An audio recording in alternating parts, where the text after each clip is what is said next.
Recording by Ryan Finch. My podcast is at artatpodcast.com. That's ARTAT podcast.com. The Statement of Randolph Carter by H.P. Lovecraft. I repeat to you, gentlemen, that your inquisition is fruitless. Detain me here forever if you will. Confine or execute me, if you must have a victim to propitiate the illusion you call justice, but I can say no more than I have said already. Everything that I can remember, I have told with perfect candour. Nothing has been distorted or concealed, and if anything remains vague, it is only because of the dark cloud which has come over my mind. That cloud and the nebulous nature of the horrors which brought it upon me. Again I say, I do not know what has become of Harley Warren, though I think, almost hope, that he is in peaceful oblivion, if there be anywhere so blessed a thing. It is true that I have for 5 years been his closest friend, and a partial sharer of his terrible researches into the unknown. I will not deny, though my memory is uncertain and indistinct, that this witness of yours may have seen us together, as he says, on the Gainesville Pike, walking towards Big Cypress Swamp, at 11:30 on that awful night. That we bore electric lanterns, spades, and a curious coil of wire with attached instruments, I will even affirm, for these things all played a part in the single hideous scene which remains burned into my shaken recollection. But of what followed, and of the reason I was found alone and dazed on the edge of the swamp next morning, I must insist that I know nothing, save what I have told you over and over again. You say to me that there is nothing in the swamp, or near it, which could form the setting of that frightful episode. I reply that I knew nothing beyond what I saw. Vision or nightmare it may have been. Vision or nightmare I fervently hope it was. Yet it is all that my mind retains of what took place in those shocking hours after we left the sight of men, and why Harley Warren did not return. He, or his shade, or some nameless thing I cannot describe, alone can tell.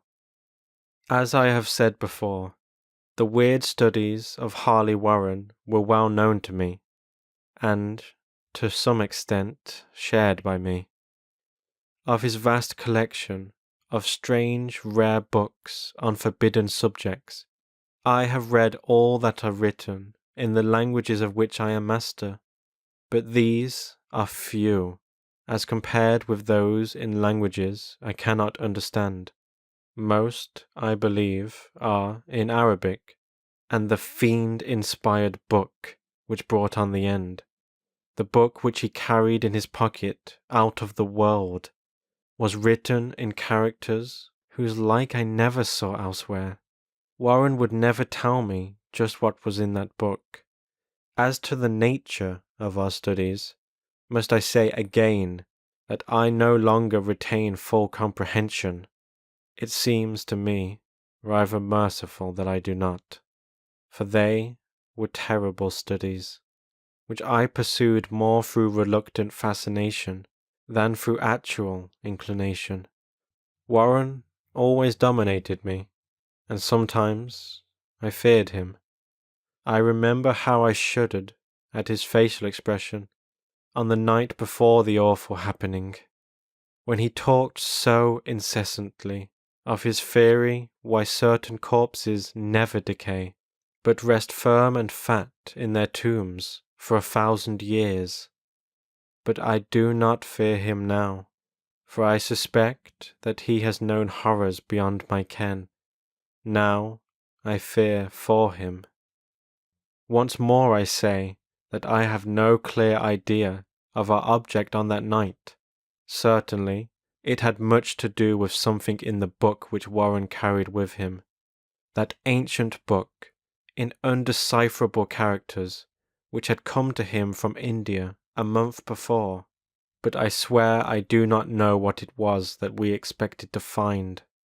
Your witness says he saw us at 11:30 on the Gainesville Pike, headed for Big Cypress Swamp. This is probably true, but I have no distinct memory of it. The picture seared into my soul is of one scene only, and the hour must have been long after midnight, for a waning crescent moon was high in the vaporous heavens. The place was an ancient cemetery, so ancient that I trembled at the manifold signs of immemorial years. It was in a deep, damp hollow, overgrown with rank grass, moss, and curious creeping weeds, and filled with a vague stench, which my idle fancy associated absurdly with rotting stone. On every hand were the signs of neglect and decrepitude, and I seemed haunted by the notion that Warren and I were the first living creatures to invade a lethal silence of centuries. Over the valley's rim, a wan, waning crescent moon peered through the noisome vapours that seemed to emanate from unheard-of catacombs, and by its feeble wavering beams I could distinguish a repellent array of antique slabs, urns, cenotaphs, and mausoleum facades, all crumbling, moss-grown, and moisture-stained, and partly concealed by the gross luxuriance of the unhealthy vegetation. My first vivid impression of my own presence in this terrible necropolis concerns the act of pausing with Warren before a certain half-obliterated sepulchre, and of throwing down some burdens which we seemed to have been carrying. I now observed that I had with me an electric lantern and 2 spades, whilst my companion was supplied with a similar lantern and a portable telephone outfit. No word was uttered, for the spot and the task seemed known to us, and without delay we seized our spades and commenced to clear away the grass, weeds, and drifted earth from the flat, archaic mortuary. After uncovering the entire surface, which consisted of 3 immense granite slabs, we stepped back some distance to survey the charnel scene, and Warren appeared to make some mental calculations. Then he returned to the sepulchre, and using his spade as a lever, sought to pry up the slab lying nearest to a stony ruin which may have been a monument in its day. He did not succeed, and motioned to me to come to his assistance. Finally, our combined strength loosened the stone, which we raised and tipped to one side. The removal of the slab revealed a black aperture, from which rushed an effluence of miasmal gases so nauseous that we started back in horror. After an interval, however, we approached the pit again, and found the exhalations less unbearable. Our lanterns disclosed the top of a flight of stone steps, dripping with some detestable ichor of the inner earth, and bordered by moist walls encrusted with nitre. And now, for the first time, my memory records verbal discourse, Warren addressing me at length in his mellow tenor voice, a voice singularly unperturbed by our awesome surroundings. "I'm sorry to have to ask you to stay on the surface," he said, "but it would be a crime to let anyone with your frail nerves go down there. You can't imagine, even from what you have read and from what I've told you, the things I shall have to see and do. It's fiendish work, Carter, and I doubt if any man without ironclad sensibilities could ever see it through and come up alive and sane. I don't wish to offend you, and heaven knows I'd be glad enough to have you with me, but the responsibility is, in a certain sense, mine, and I couldn't drag a bundle of nerves like you down to probable death or madness. I tell you, you can't imagine what the thing is really like, but I promise to keep you informed over the telephone of every move. You see I've enough wire here to reach to the center of the earth and back. I can still hear, in memory, those coolly spoken words, and I can still remember my remonstrances. I seemed desperately anxious to accompany my friend into those sepulchral depths, yet he proved inflexibly obdurate. At one time he threatened to abandon the expedition if I remained insistent, a threat which proved effective, since he alone held the key to the thing. All this I can still remember, though I no longer know what manner of thing we sought. After he had obtained my reluctant acquiescence in his design, Warren picked up the reel of wire and adjusted the instruments. At his nod, I took one of the latter and seated myself upon an aged, discoloured gravestone close by the newly uncovered aperture. Then he shook my hand, shouldered the coil of wire, and disappeared within that indescribable ossuary.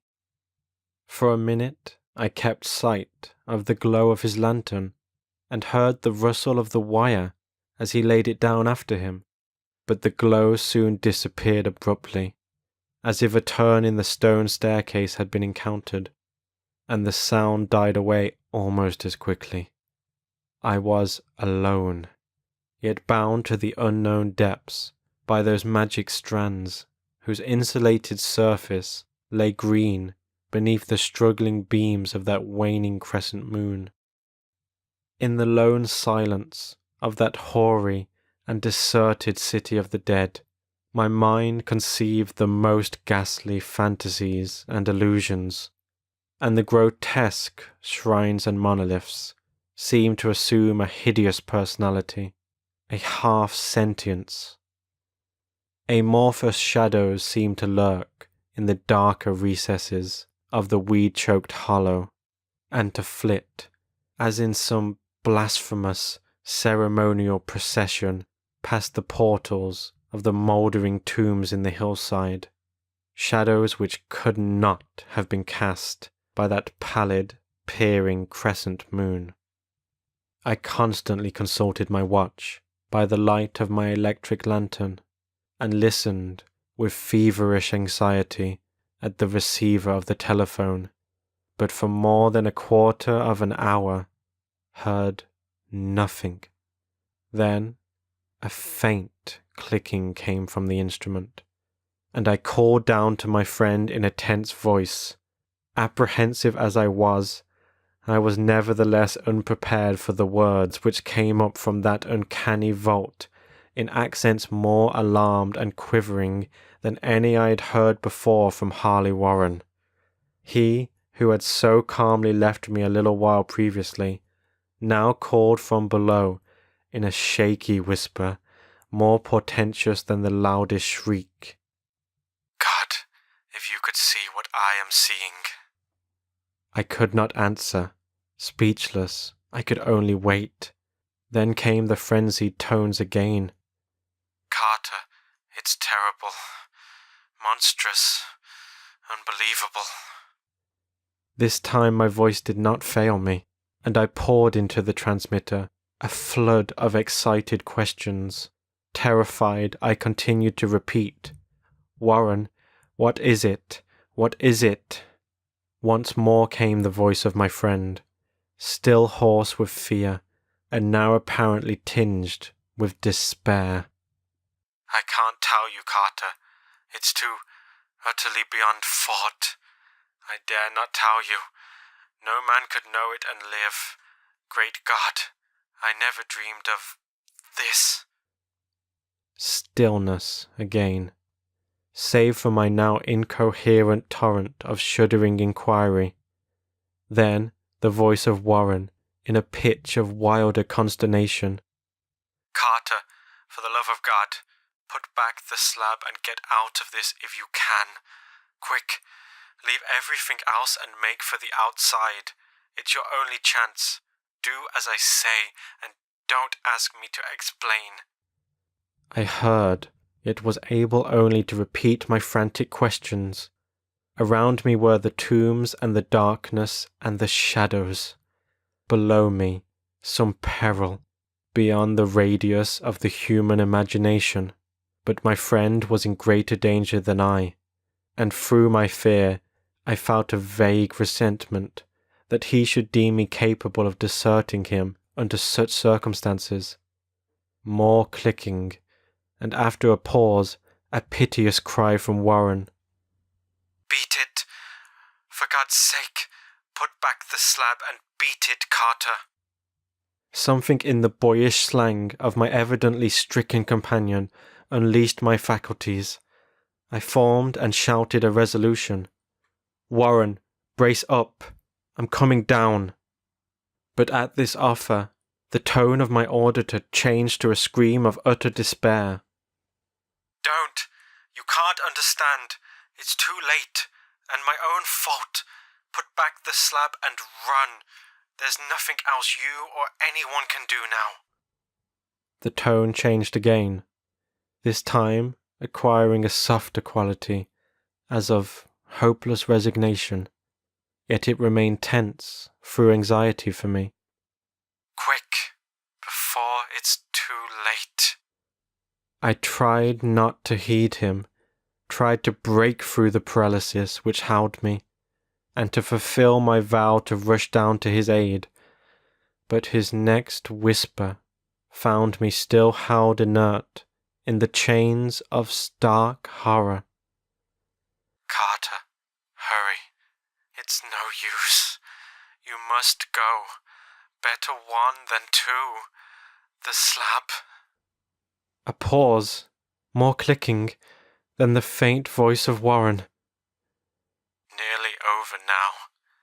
Don't make it harder. Cover up those damned steps and run for your life. You're losing time. So long, Carter. Won't see you again.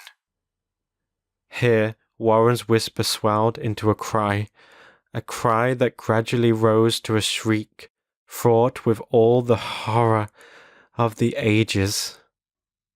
Curse these hellish things. Legions. My God. Beat it. Beat it. Beat it.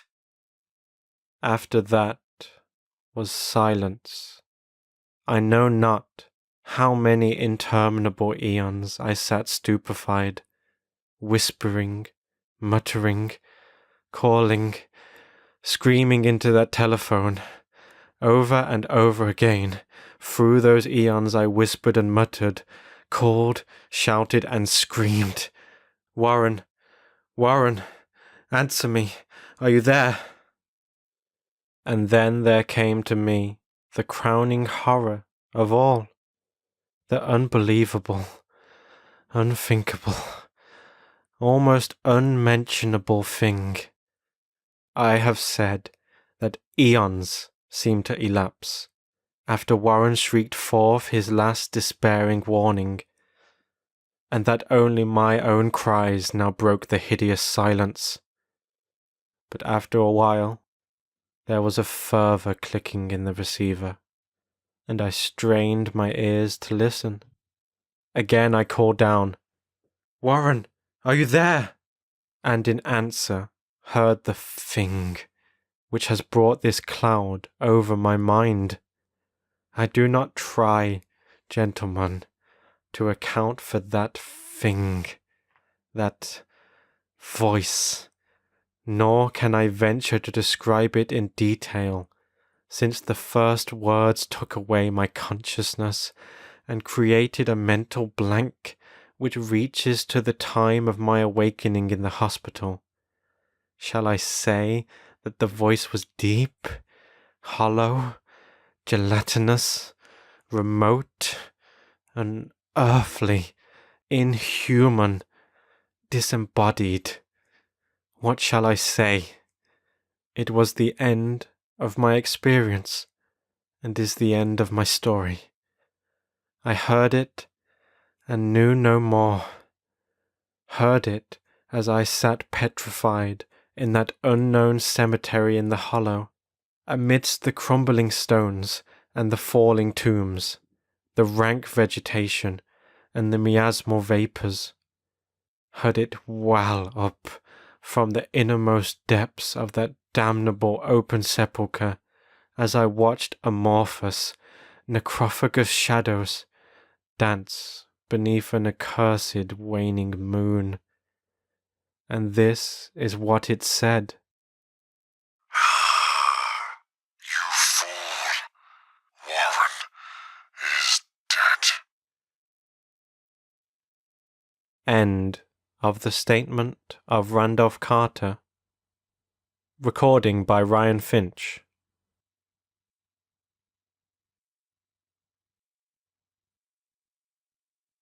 The Nameless City by H.P. Lovecraft.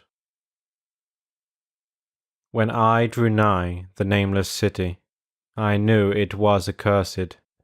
I was travelling in a parched and terrible valley under the moon, and afar I saw it protruding uncannily above the sands, as parts of a corpse may protrude from an ill-made grave.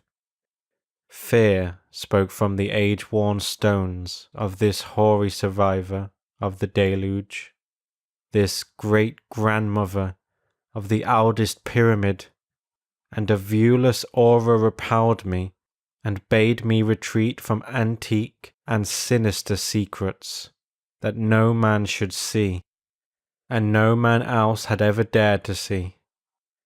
Remote in the desert of Araby lies the nameless city, crumbling and inarticulate, its low walls nearly hidden by the sands of uncounted ages.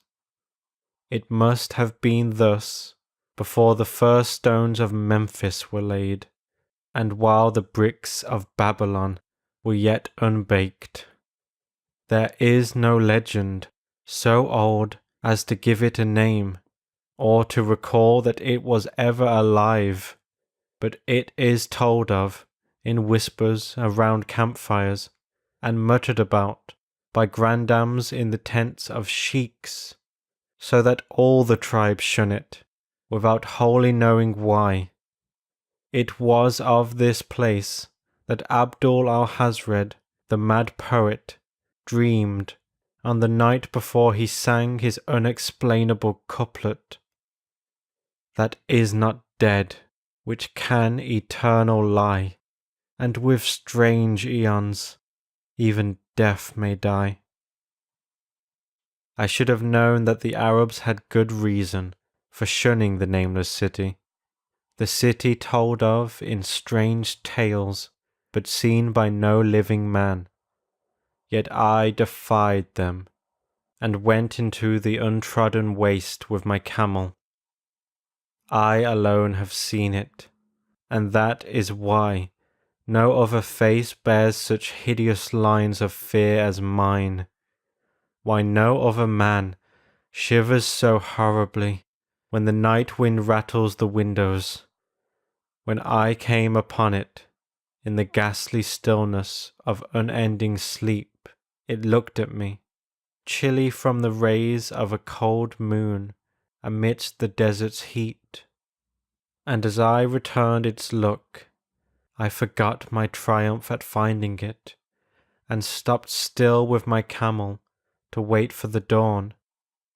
For hours I waited, till the east grew grey and the stars faded, and the grey turned to roseal light edged with gold. I heard a moaning and saw a storm of sand stirring among the antique stones, though the sky was clear and the vast reaches of the desert still.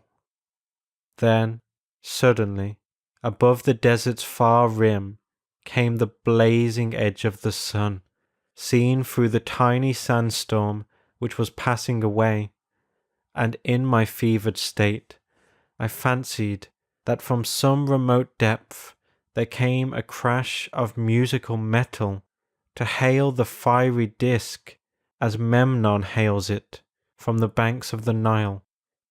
My ears rang and my imagination seethed as I led my camel slowly across the sand to that unvocal stone place, that place too old for Egypt and Meroe to remember, that place which I alone of living men had seen. In and out amongst the shapeless foundations of houses and palaces I wandered, finding never a carving or inscription to tell of those men, if men they were, who built the city and dwelt therein so long ago. The antiquity of the spot was unwholesome, and I longed to encounter some sign or device to prove that the city was indeed fashioned by mankind. There were certain proportions and dimensions in the ruins which I did not like.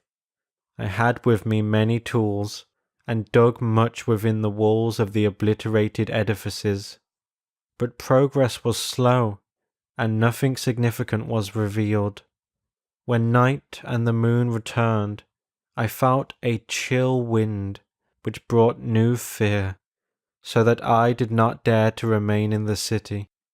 And as I went outside the antique walls to sleep, a small sighing sandstorm gathered behind me, blowing over the grey stones, though the moon was bright and most of the desert still. I awaked just at dawn from a pageant of horrible dreams, my ears ringing as from some metallic peal. I saw the sun peering redly through the last gusts of a little sandstorm that hovered over the nameless city and marked the quietness of the rest of the landscape. Once more I ventured within those brooding ruins that swelled beneath the sand like an ogre under a coverlet, and again dug vainly for relics of the forgotten race.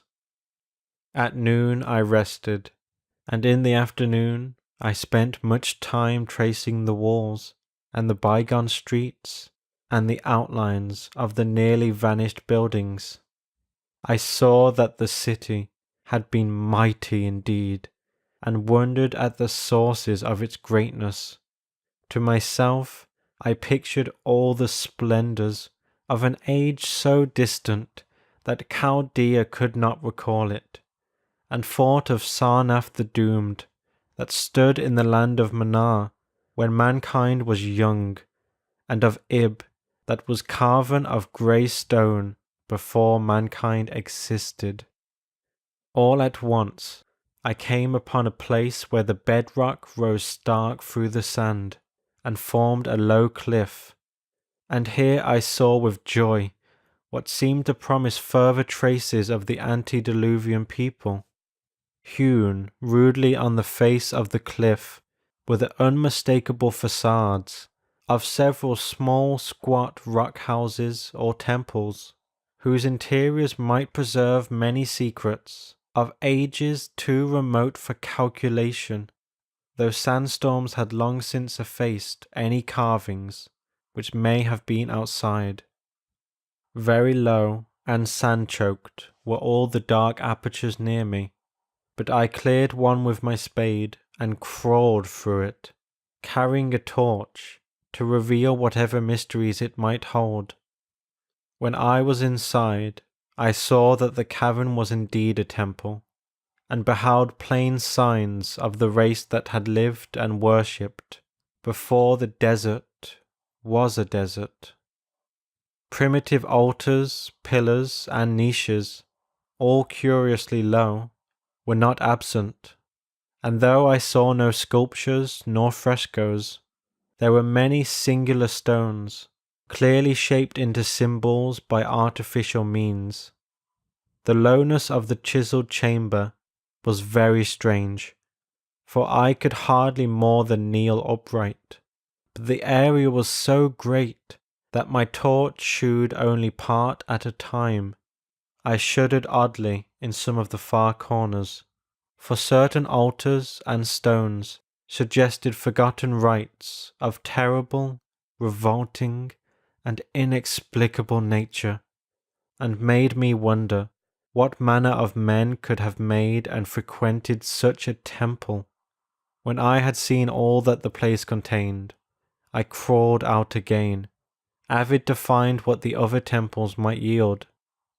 Night had now approached, yet the tangible things I had seen made curiosity stronger than fear, so that I did not flee from the long moon-cast shadows that had daunted me when first I saw the Nameless City. In the twilight, I cleared another aperture, and with a new torch crawled into it, finding more vague stones and symbols, though nothing more definite than the other temple had contained. The room was just as low, but much less broad, ending in a very narrow passage, crowded with obscure and cryptical shrines. About these shrines I was praying, when the noise of a wind and of my camel outside broke through the stillness, and drew me forth to see what could have frightened the beast. The moon was gleaming vividly over the primeval ruins, lighting a dense cloud of sand that seemed blown by a strong but decreasing wind from some point along the cliff ahead of me. I knew it was this chilly, sandy wind which had disturbed the camel, and was about to lead him to a place of better shelter, when I chanced to glance up and saw that there was no wind atop the cliff. This astonished me and made me fearful again, but I immediately recalled the sudden local winds I had seen and heard before at sunrise and sunset, and judged it was a normal thing. I decided that it came from some rock fissure leading to a cave, and watched the troubled sand to trace it to its source, soon perceiving that it came from the black orifice of a temple a long distance south of me, almost out of sight. Against the choking sand cloud, I plodded toward this temple, which, as I neared, it loomed larger than the rest, and shewed a doorway far less clogged with caked sand. I would have entered, had not the terrible force of the icy wind almost quenched my torch. It poured madly out of the dark door, sighing uncannily as it ruffled the sand and spread about the weird ruins. Soon it grew fainter, and the sand grew more and more still, till finally all was at rest again. But a presence seemed stalking among the spectral stones of the city, and when I glanced at the moon, it seemed to quiver, as though mirrored in unquiet waters. I was more afraid than I could explain, but not enough to dull my thirst for wonder. So as soon as the wind was quite gone, I crossed into the dark chamber from which it had come. This temple, as I had fancied from the outside, was larger than either of those I had visited before, and was presumably a natural cavern, since it bore winds from some region beyond. Here I could stand quite upright, but saw that the stones and altars were as low as those in the other temples. On the walls and roof I beheld, for the first time, some traces of the pictorial art of the ancient race, curious curving streaks of paint that had almost faded or crumbled away, and on two of the altars I saw with rising excitement a maze of well-fashioned curvilinear carvings. As I held my torch aloft, it seemed to me that the shape of the roof was too regular to be natural, and I wondered what the prehistoric cutters of stone had first worked upon. Their engineering skill must have been vast. Then a brighter flare of the fantastic flame shewed me that for which I had been seeking, the opening to those remoter abysses whence the sudden wind had blown, and I grew faint when I saw that it was a small and plainly artificial door, chiselled in the solid rock. I thrust my torch within, beholding a black tunnel, with the roof arching low over a rough flight of very small, numerous, and steeply descending steps. I shall always see those steps in my dreams, for I came to learn what they meant. At the time, I hardly knew whether to call them steps or mere footholds in a precipitous descent. My mind was whirling with mad thoughts, and the words and warnings of Arab prophets seemed to float across the desert, from the lands that men know to the nameless city that men dare not know.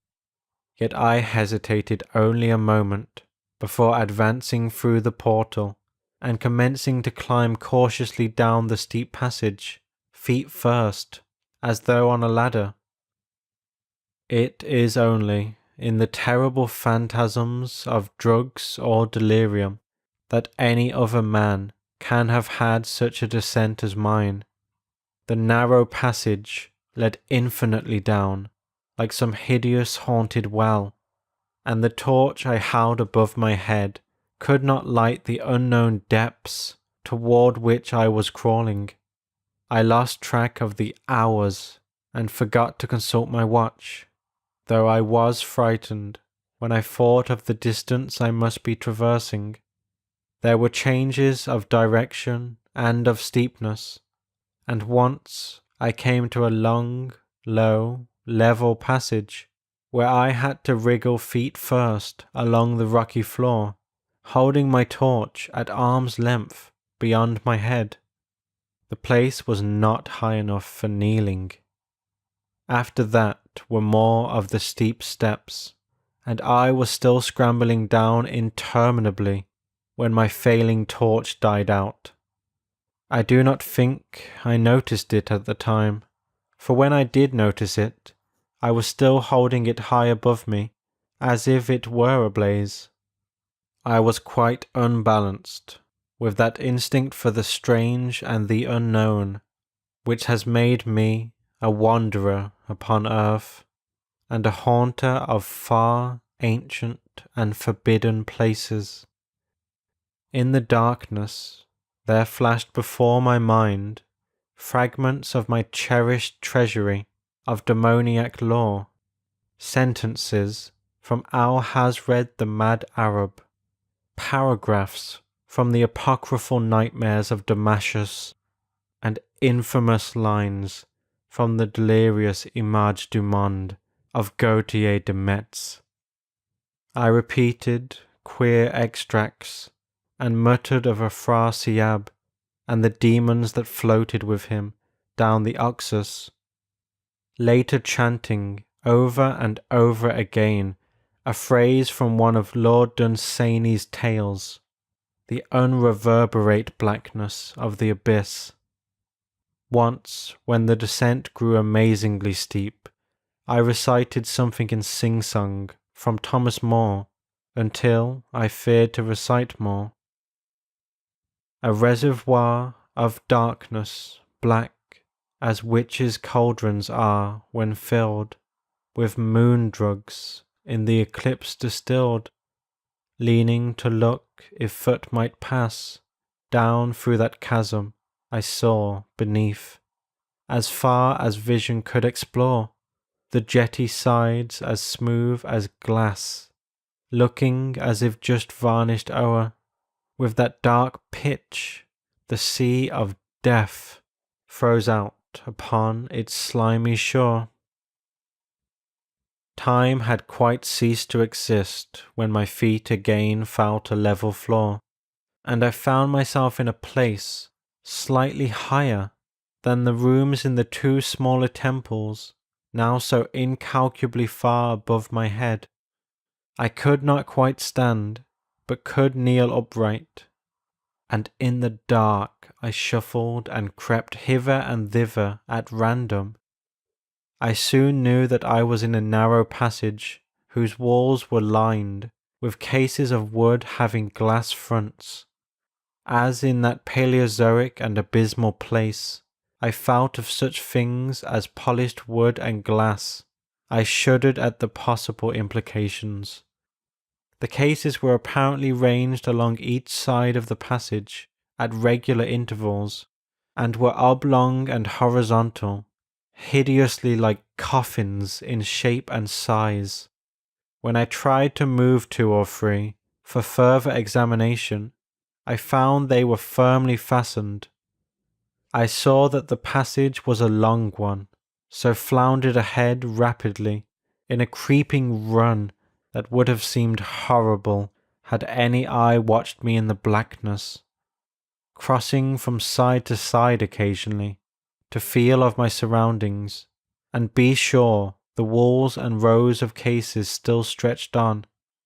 Man is so used to thinking visually that I almost forgot the darkness and pictured the endless corridor of wood and glass in its low-studded monotony as though I saw it. And then in a moment of indescribable emotion, I did see it. Just when my fancy merged into real sight, I cannot tell, but there came a gradual glow ahead, and all at once I knew that I saw the dim outlines of the corridor and the cases, revealed by some unknown subterranean phosphorescence. For a little while, all was exactly as I had imagined it, since the glow was very faint, but as I mechanically kept on stumbling ahead into the stronger light, I realized that my fancy had been but feeble. This hall was no relic of crudity, like the temples in the city above, but a monument of the most magnificent and exotic art. Rich, vivid, and daringly fantastic designs and pictures formed a continuous scheme of mural painting, whose lines and colours were beyond description. The cases were of a strange golden wood, with fronts of exquisite glass, and contained the mummified forms of creatures outreaching in grotesqueness the most chaotic dreams of man. To convey any idea of these monstrosities is impossible. They were of the reptile kind, with body lines suggesting sometimes the crocodile, sometimes the seal, but more often nothing of which either the naturalist or the paleontologist ever heard. In size they approximated a small man, and their forelegs bore delicate and evidently flexible feet, curiously like human hands and fingers. But strangest of all were their heads, which presented a contour violating all known biological principles.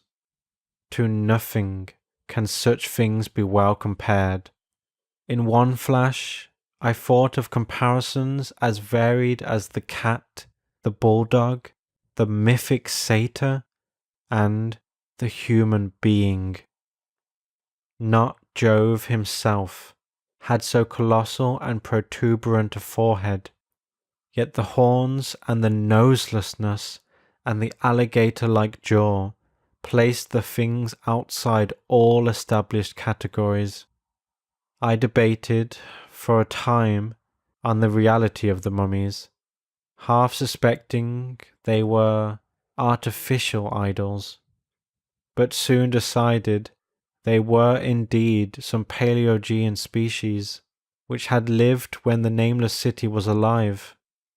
To crown their grotesqueness, most of them were gorgeously enrobed in the costliest of fabrics, and lavishly laden with ornaments of gold, jewels, and unknown shining metals. The importance of the crawling creatures must have been vast, for they held first place among the wild designs on the frescoed walls and ceiling. With matchless skill had the artist drawn them in a world of their own, wherein they had cities and gardens fashioned to suit their dimensions, and I could not but think that their pictured history was allegorical, perhaps shewing the progress of the race that worshipped them. These creatures, I said to myself, were to the men of the Nameless City what the she-wolf was to Rome, or some totem beast is to a tribe of Indians. Holding this view, I thought I could trace roughly a wonderful epic of the Nameless City, the tale of a mighty sea-coast metropolis that ruled the world before Africa rose out of the waves, and of its struggles as the sea shrank away and the desert crept into the fertile valley that held it. I saw its wars and triumphs, its troubles and defeats, and afterward its terrible fight against the desert, when thousands of its people, here represented in allegory by the grotesque reptiles, were driven to chisel their way down through the rocks in some marvellous manner to another world whereof their prophets had told them. It was all vividly weird and realistic, and its connection with the awesome descent I had made was unmistakable. I even recognized the passages. As I crept along the corridor toward the brighter light, I saw later stages of the painted epic, the leave-taking of the race that had dwelt in the Nameless City and the valley around for 10 million years. The race whose souls shrank from quitting scenes their bodies had known so long, where they had settled as nomads in the earth's youth, hewing in the virgin rock those primal shrines at which they never ceased to worship. Now that the light was better, I studied the pictures more closely, and, remembering that the strange reptiles must represent the unknown men, pondered upon the customs of the Nameless City. Many things were peculiar and inexplicable. The civilization, which included a written alphabet, had seemingly risen to a higher order than those immeasurably later civilizations of Egypt and Chaldea. Yet there were curious omissions. I could, for example, find no pictures to represent deaths or funeral customs, save such as were related to wars, violence, and plagues, and I wondered at the reticence shewn concerning natural death. It was as though an ideal of earthly immortality had been fostered as a cheering illusion. Still nearer the end of the passage were painted scenes of the utmost picturesqueness and extravagance, contrasted views of the Nameless City in its desertion and growing ruin, and of the strange new realm or paradise to which the race had hewed its way through the stone. In these views the city and the desert valley were shewn always by moonlight, a golden nimbus hovering over the fallen walls and half revealing the splendid perfection of former times, shewn spectrally and elusively by the artist. The paradisal scenes were almost too extravagant to be believed, portraying a hidden world of eternal day, filled with glorious cities and ethereal hills and valleys.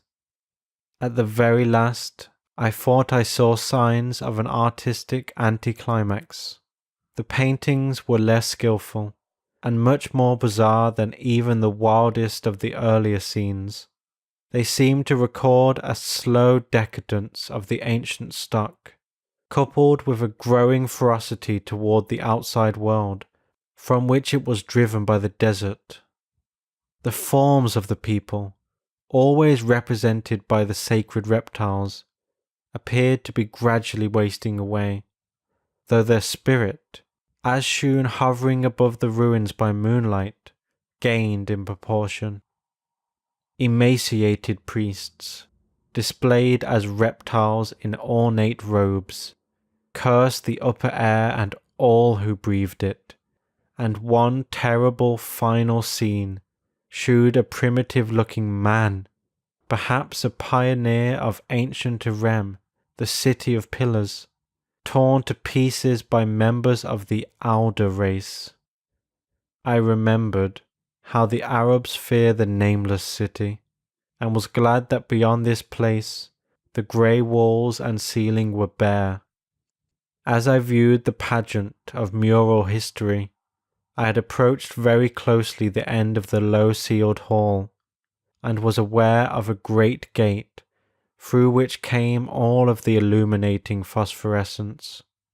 Creeping up to it, I cried aloud in transcendental amazement at what lay beyond, for instead of other and brighter chambers, there was only an illimitable void of uniform radiance, such as one might fancy when gazing down from the peak of Mount Everest upon a sea of sunlit mist.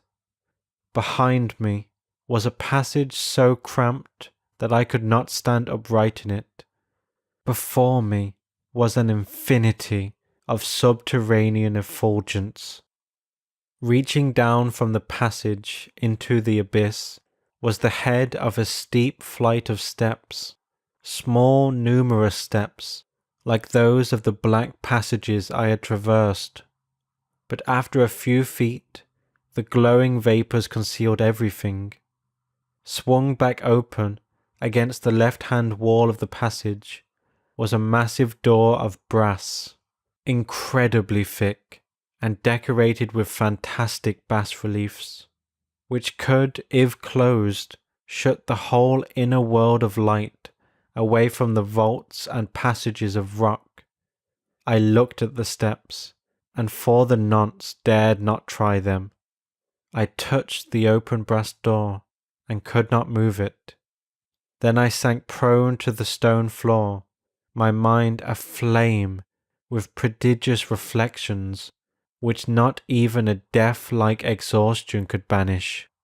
As I lay with closed eyes, free to ponder, many things I had lightly noted in the frescoes came back to me with new and terrible significance. Scenes representing the Nameless City in its heyday, and the vegetation of the valley around it, and the distant lands with which its merchants traded. The allegory of the crawling creatures puzzled me by its universal prominence, and I wondered that it should be so closely followed in a pictured history of such importance. In the frescoes, the Nameless City had been shewn in proportions fitted to the reptiles. I wondered what its real proportions and magnificence had been, and reflected a moment on certain oddities I had noticed in the ruins. I thought, curiously, of the lowness of the primal temples, and of the underground corridor, which were doubtless hewn thus, out of deference to the reptile deities there honoured, though it perforce reduced the worshippers to crawling. Perhaps the very rites had involved a crawling in imitation of the creatures? No religious theory, however, could easily explain why the level passage in that awesome descent should be as low as the temples, or lower, since one could not even kneel in it. As I thought of the crawling creatures, whose hideous mummified forms were so close to me, I felt a new throb of fear. Mental associations are curious, and I shrank from the idea that except for the poor primitive man torn to pieces in the last painting, mine was the only human form amidst the many relics and symbols of primordial life. But, as always, in my strange and roving existence, wonder soon drove out fear, for the luminous abyss and what it might contain presented a problem worthy of the greatest explorer. That a weird world of mystery lay far down that flight of peculiarly small steps I could not doubt, and I hoped to find there those human memorials which the painted corridor had failed to give. The frescoes had pictured unbelievable cities, hills and valleys in this lower realm, and my fancy dwelt on the rich and colossal ruins that awaited me. My fears, indeed, concerned the past rather than the future.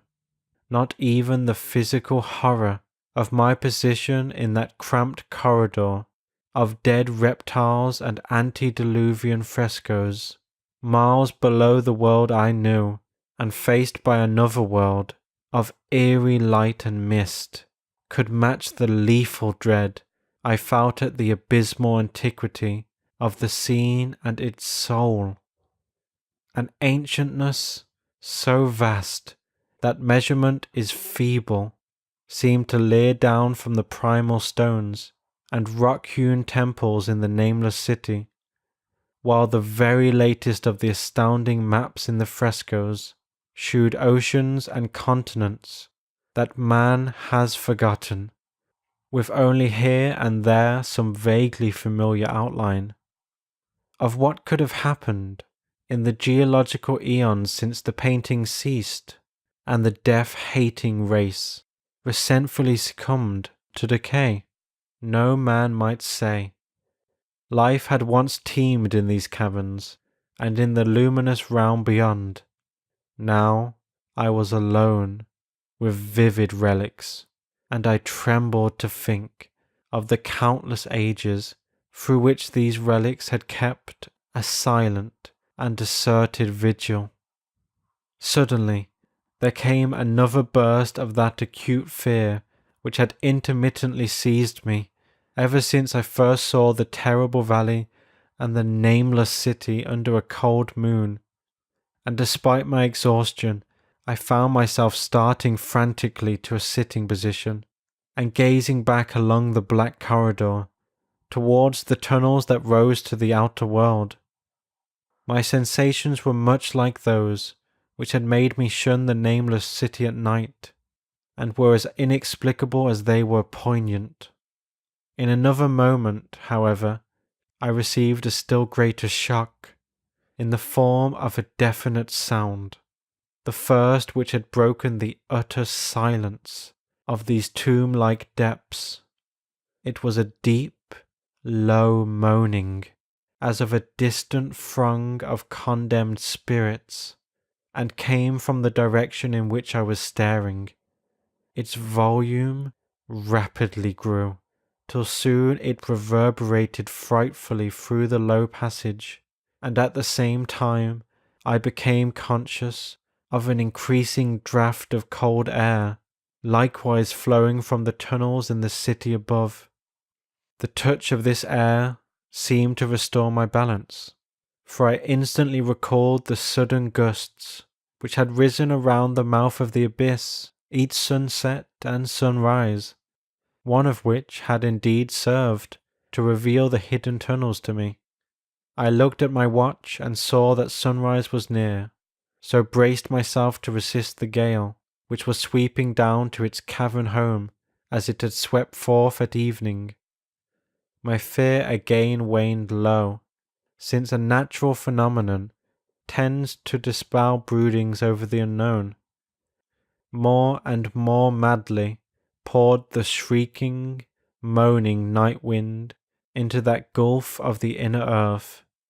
I dropped prone again, and clutched vainly at the floor, for fear of being swept bodily through the open gate into the phosphorescent abyss. Such fury I had not expected, and as I grew aware of an actual slipping of my form towards the abyss, I was beset by 1,000 new terrors of apprehension and imagination. The malignancy of the blast awakened incredible fancies. Once more I compared myself shudderingly to the only other human image in that frightful corridor, the man who was torn to pieces by the nameless race. For, in the fiendish clawing of the swirling currents, there seemed to abide a vindictive rage, all the stronger because it was largely impotent. I think I screamed frantically near the last.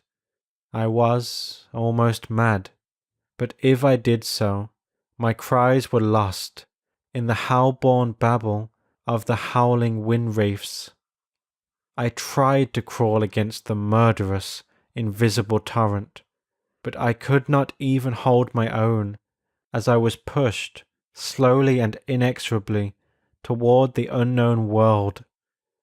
Finally, reason must have wholly snapped, for I fell to babbling over and over that unexplainable couplet of the mad Arab Alhazred, who dreamed of the nameless city that is not dead, which can eternal lie, and with strange eons even death may die. Only the grim, brooding desert gods know what really took place, what indescribable struggles and scrambles in the dark I endured, or what Abaddon guided me back to life, where I must always remember and shiver in the night wind till oblivion, or worse, claims me. Monstrous, unnatural, colossal was the thing, too far beyond all the ideas of man to be believed, except in the silent, damnable small hours when one cannot sleep. I have said that the fury of the rushing blast was infernal, cacodemoniacal, and that its voices were hideous with the pent-up viciousness of desolate eternities. Presently, those voices, while still chaotic before me, seemed to my beating brain to take articulate form behind me, and down there, in the grave of unnumbered eon-dead antiquities, leagues below the dawn-lit world of men, I heard the ghastly cursing and snarling of strange-tongued fiends.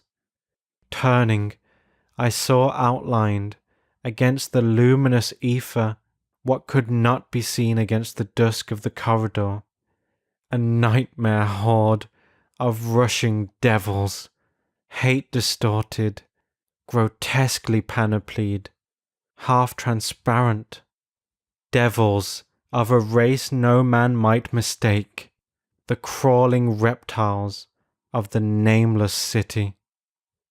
And as the wind died away, I was plunged into the ghoul-peopled blackness of earth's bowels, for behind the last of the creatures, the great brazen door clanged shut with a deafening peal of metallic music whose reverberations swelled out to the distant world to hail the rising sun as Memnon hails it from the banks of the Nile.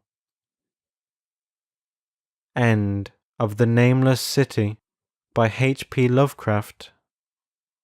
Recording by Ryan Finch.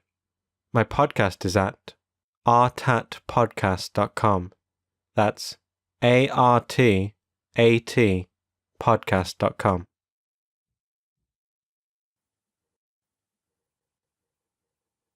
Ex Oblivione by H.P. Lovecraft. When the last days were upon me, and the ugly trifles of existence began to drive me to madness, like the small drops of water that torturers let fall ceaselessly upon one spot of their victim's body, I loved the irradiate refuge of sleep.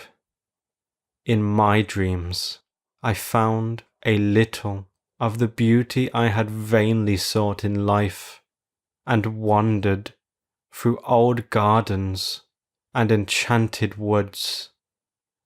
Once, when the wind was soft and scented, I heard the South calling, and sailed endlessly and languorously under strange stars. Once, when the gentle rain fell, I glided in a barge down a sunless stream under the earth, till I reached another world of purple twilight, iridescent arbours, and undying roses. And once I walked through a golden valley that led to shadowy groves and ruins, and ended in a mighty wall, green with antique vines, and pierced by a little gate of bronze. Many times I walked through that valley, and longer would I pause in the spectral half-light, where the giant trees squirmed and twisted grotesquely, and the grey ground stretched damply from trunk to trunk, sometimes disclosing the mould-stained stones of buried temples. And always the goal of my fancies was the mighty vine-grown wall with the little gate of bronze therein.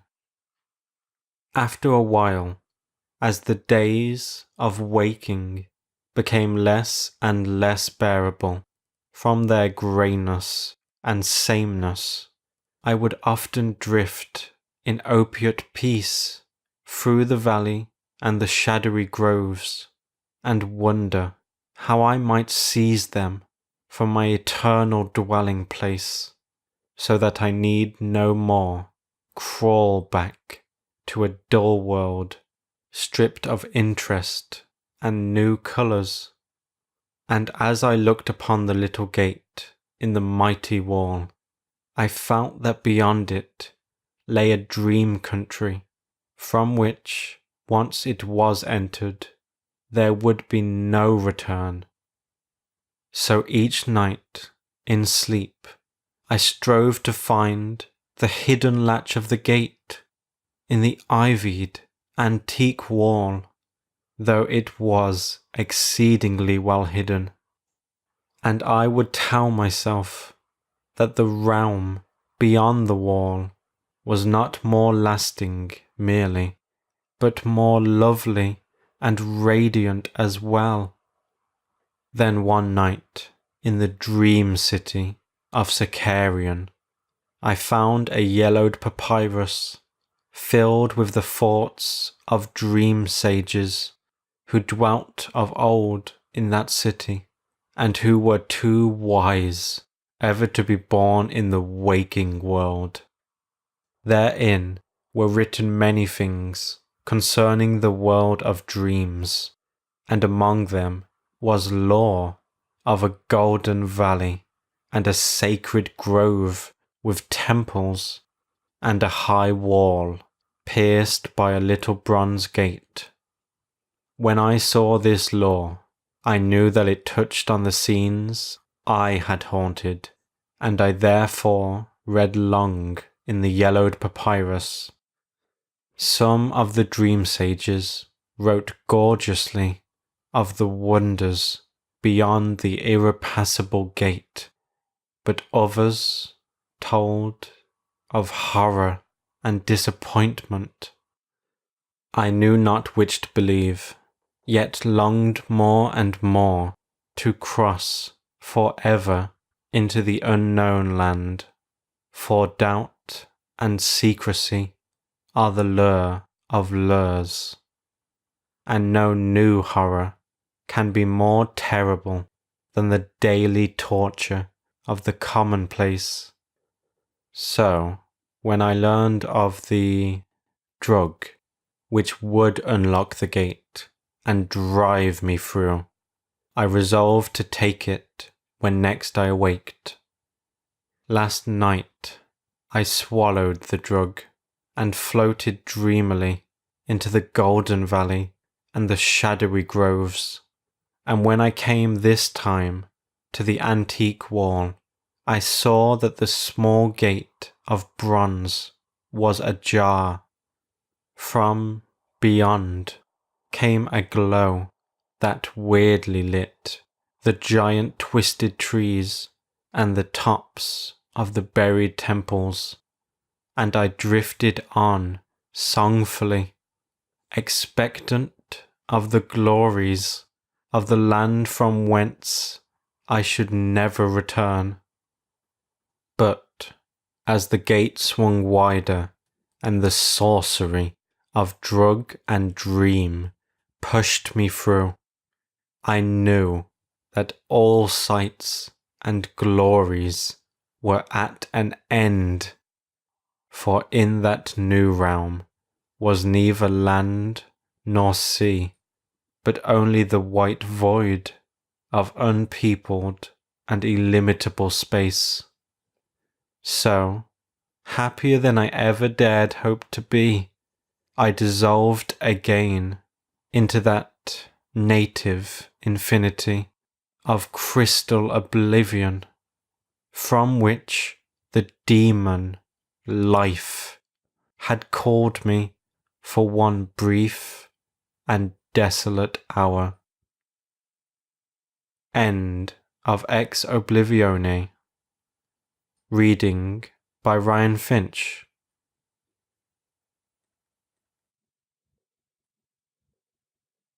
The Beast in the Cave by H.P. Lovecraft.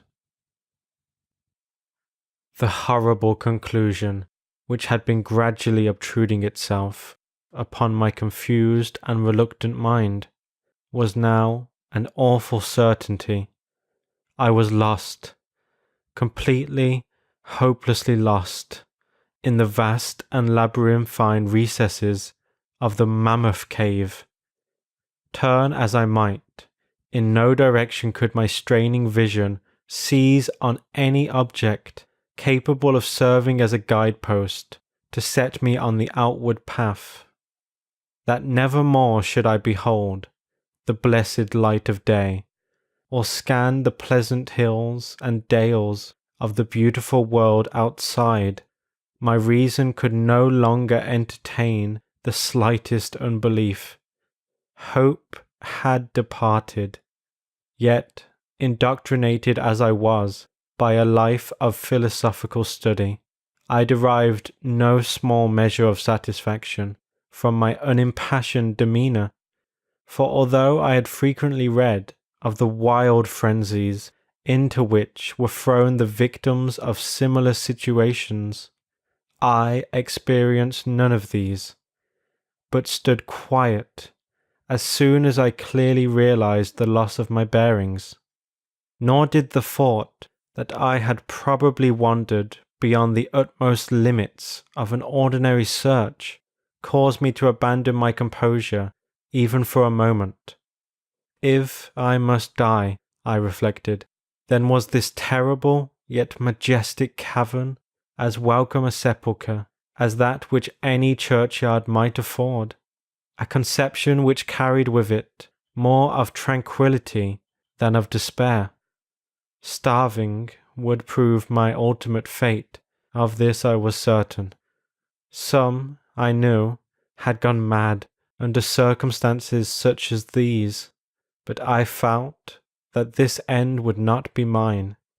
My disaster was the result of no fault save my own, since unbeknown to the guide, I had separated myself from the regular party of sightseers, and, wandering for over an hour in forbidden avenues of the cave, had found myself unable to retrace the devious windings which I had pursued since forsaking my companions. Already my torch had begun to expire.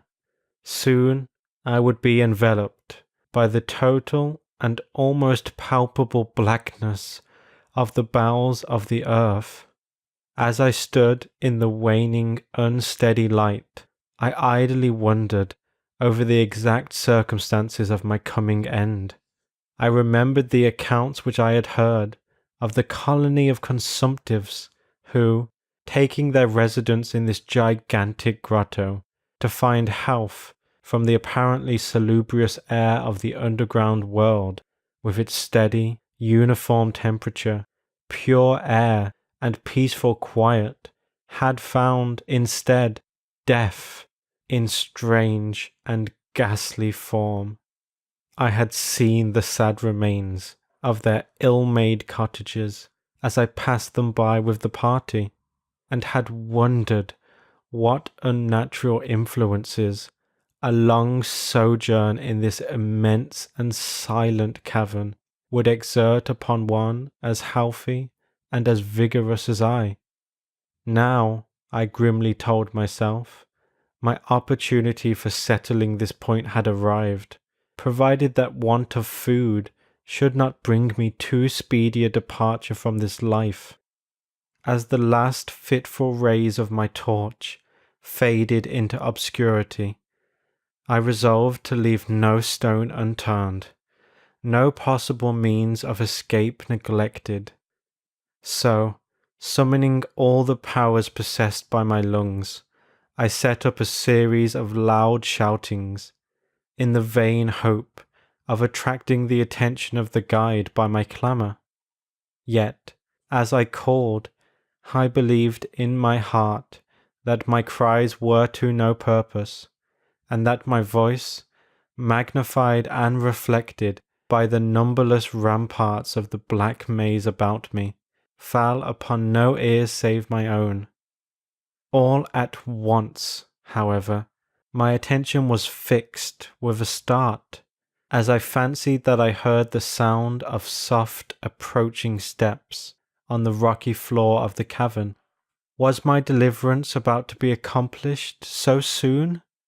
Had then all my horrible apprehensions been for naught, and was the guide, having marked my unwarranted absence from the party, following my course and seeking me out in this limestone labyrinth?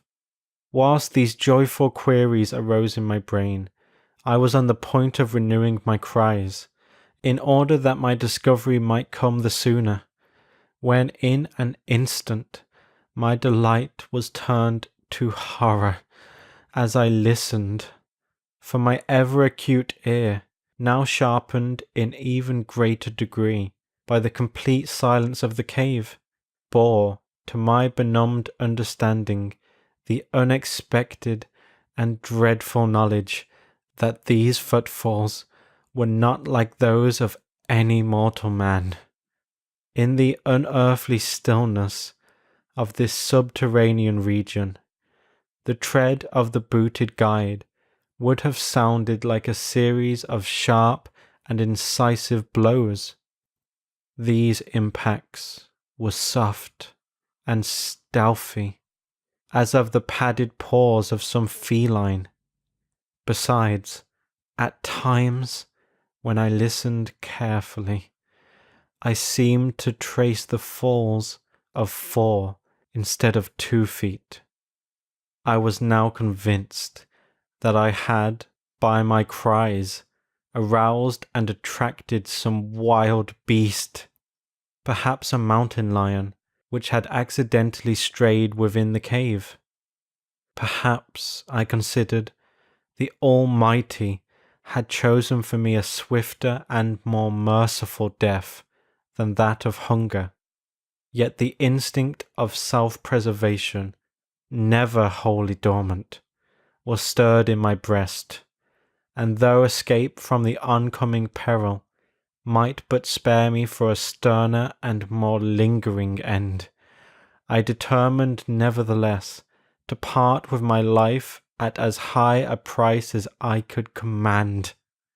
Strange as it may seem, my mind conceived of no intent on the part of the visitor, save that of hostility.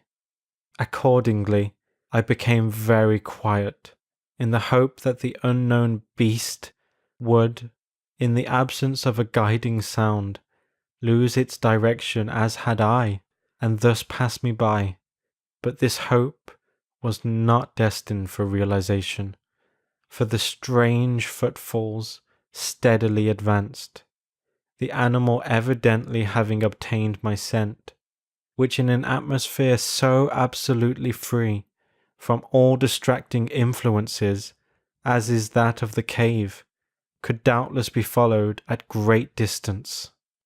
Seeing, therefore, that I must be armed for defense against an uncanny and unseen attack in the dark, I grouped about me the largest of the fragments of rock which were strewn upon all parts of the floor of the cavern in the vicinity, and, grasping one in each hand for immediate use, awaited with resignation the inevitable result.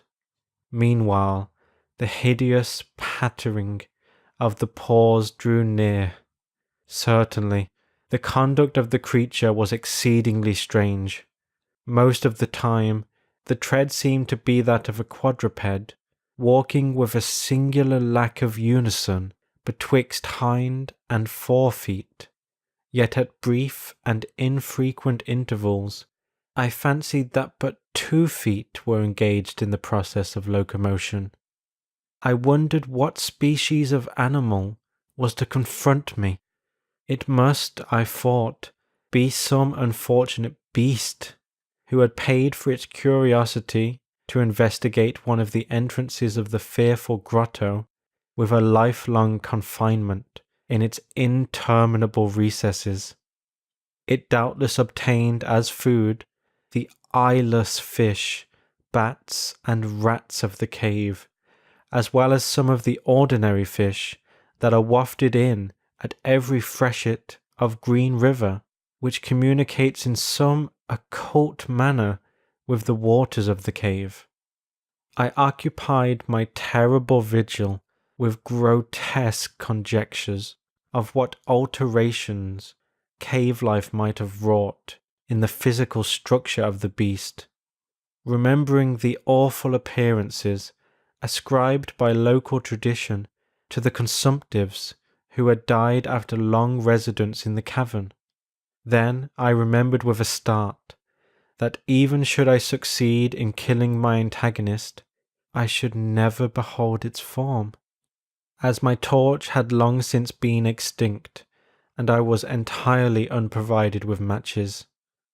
The tension on my brain now became frightful.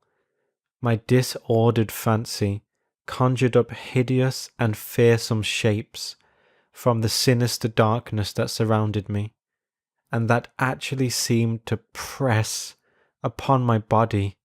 Nearer, nearer, the dreadful footfalls approached. It seemed that I must give vent to a piercing scream, yet had I been sufficiently irresolute to attempt such a thing, my voice could scarce have responded. I was petrified, rooted to the spot. I doubted if my right arm would allow me to hurl its missile at the oncoming thing when the crucial moment should arrive. Now the steady pat, pat of the steps was close at hand. Now very close. I could hear the laboured breathing of the animal, and terror-struck as I was, I realized that it must have come from a considerable distance, and was correspondingly fatigued. Suddenly, the spell broke. My right hand, guided by my ever-trustworthy sense of hearing, threw with full force the sharp-angled bit of limestone which it contained toward that point in the darkness from which emanated the breathing and pattering, and, wonderful to relate, it nearly reached its goal, for I heard the thing jump, landing at a distance away, where it seemed to pause. Having readjusted my aim, I discharged my second missile, this time most effectively, for with a flood of joy I listened as the creature fell in what sounded like a complete collapse, and evidently remained prone and unmoving. Almost overpowered by the great relief which rushed over me, I reeled back against the wall.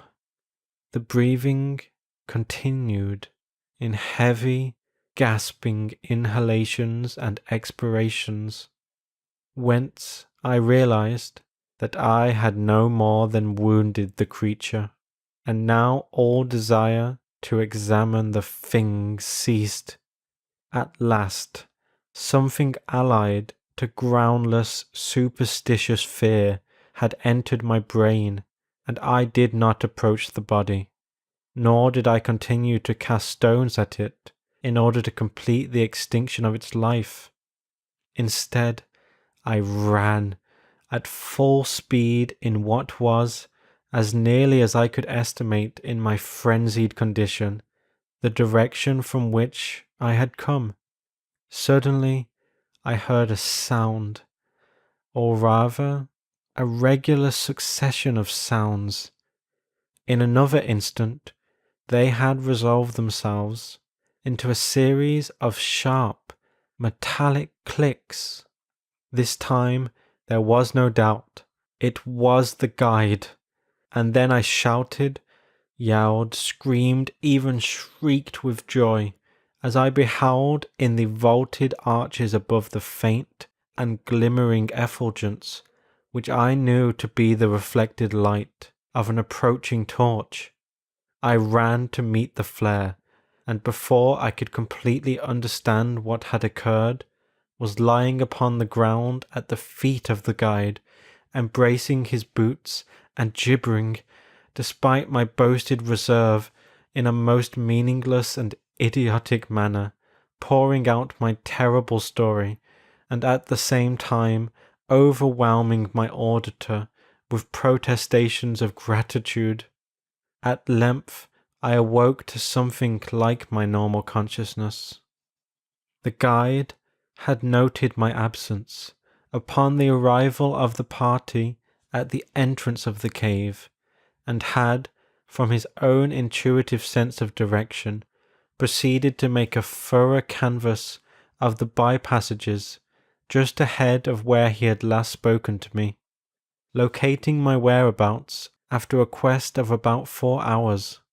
By the time he had related this to me, I, emboldened by his torch and his company, began to reflect upon the strange beast which I had wounded but a short distance back in the darkness, and suggested that we ascertain, by the rushlight's aid, what manner of creature was my victim.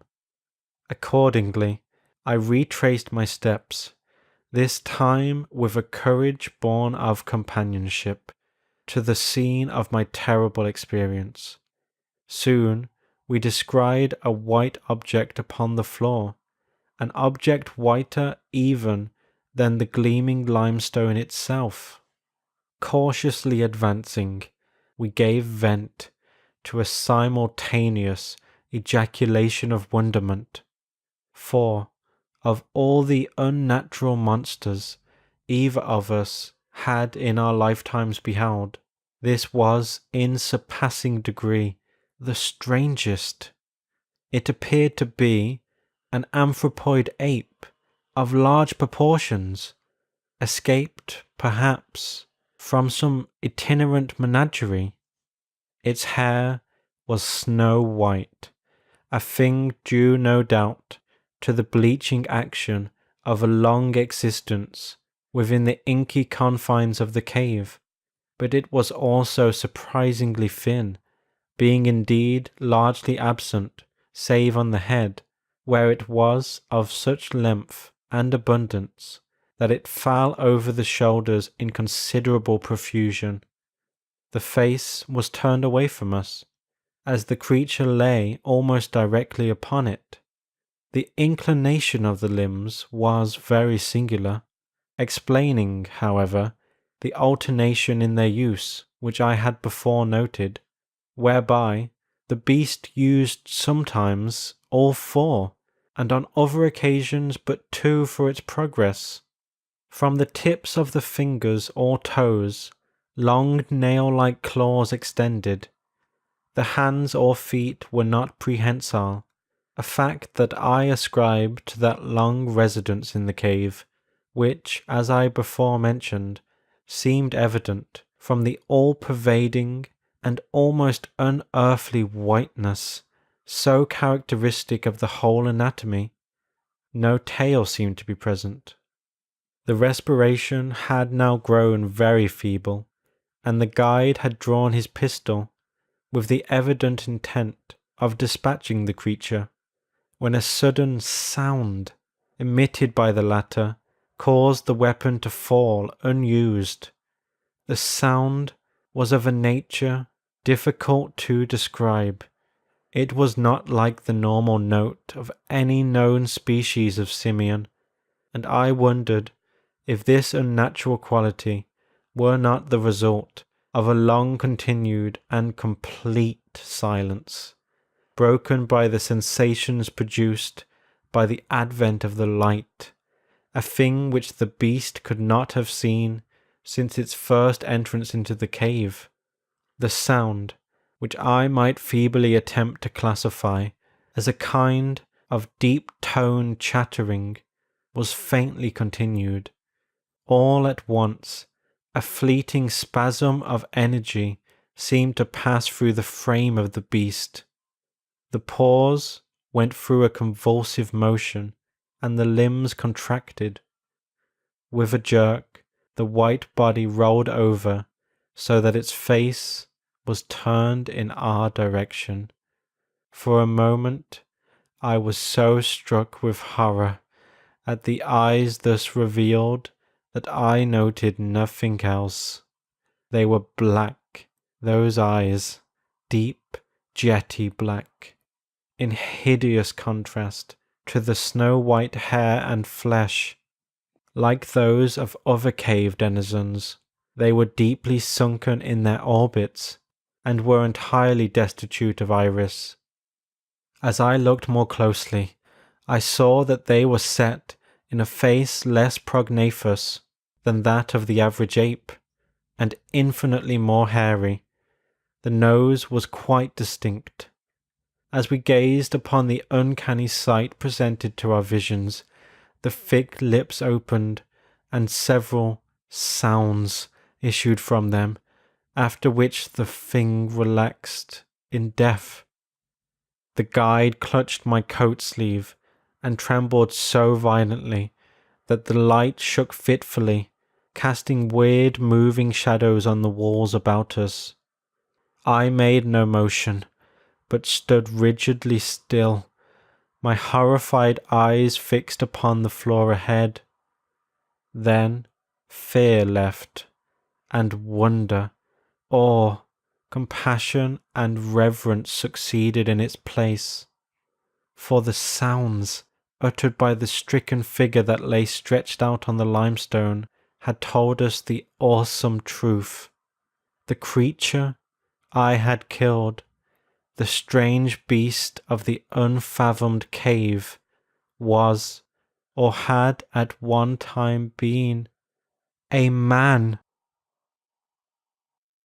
End of The Beast in the Cave by H.P. Lovecraft.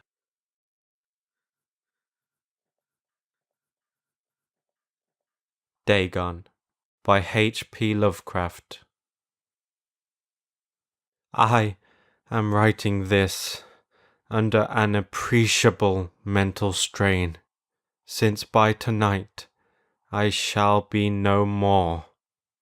Penniless, and at the end of my supply of the drug which alone makes life endurable, I can bear the torture no longer, and shall cast myself from this garret window into the squalid street below.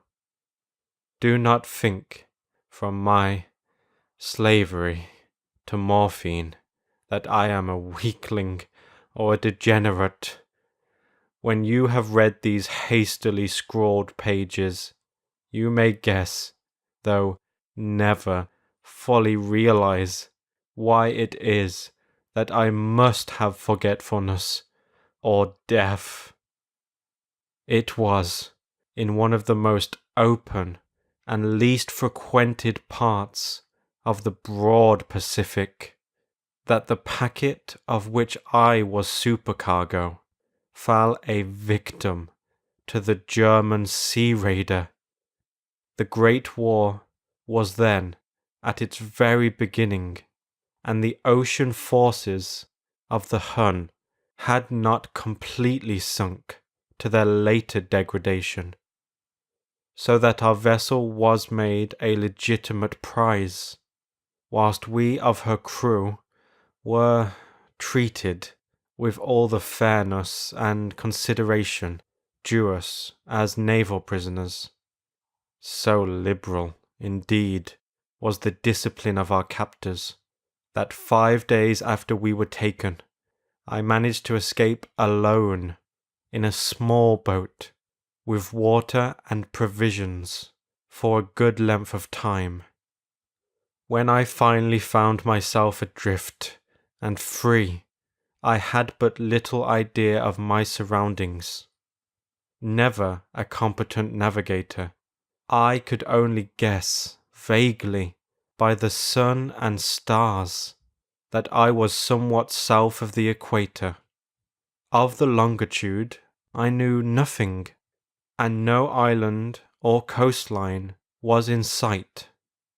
The weather kept fair, and for uncounted days I drifted aimlessly beneath the scorching sun, waiting either for some passing ship or to be cast on the shores of some habitable land.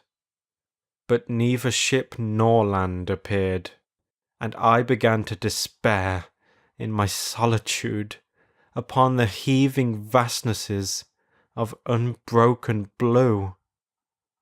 The change happened whilst I slept. Its details I shall never know, for my slumber, though troubled and dream-infested, was continuous.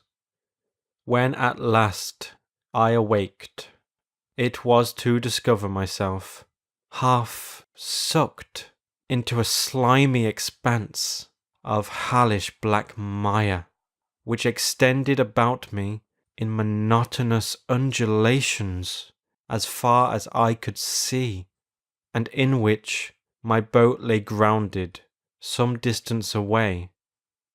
Though one might well imagine that my first sensation would be of wonder at so prodigious and unexpected a transformation of scenery, I was, in reality, more horrified than astonished, for there was in the air and in the rotting soil a sinister quality which chilled me to the very core. The region was putrid with the carcasses of decaying fish and of other less describable things which I saw protruding from the nasty mud of the unending plain. Perhaps I should not hope to convey in mere words the unutterable hideousness that can dwell in absolute silence and barren immensity. There was nothing within hearing and nothing in sight save a vast reach of black slime.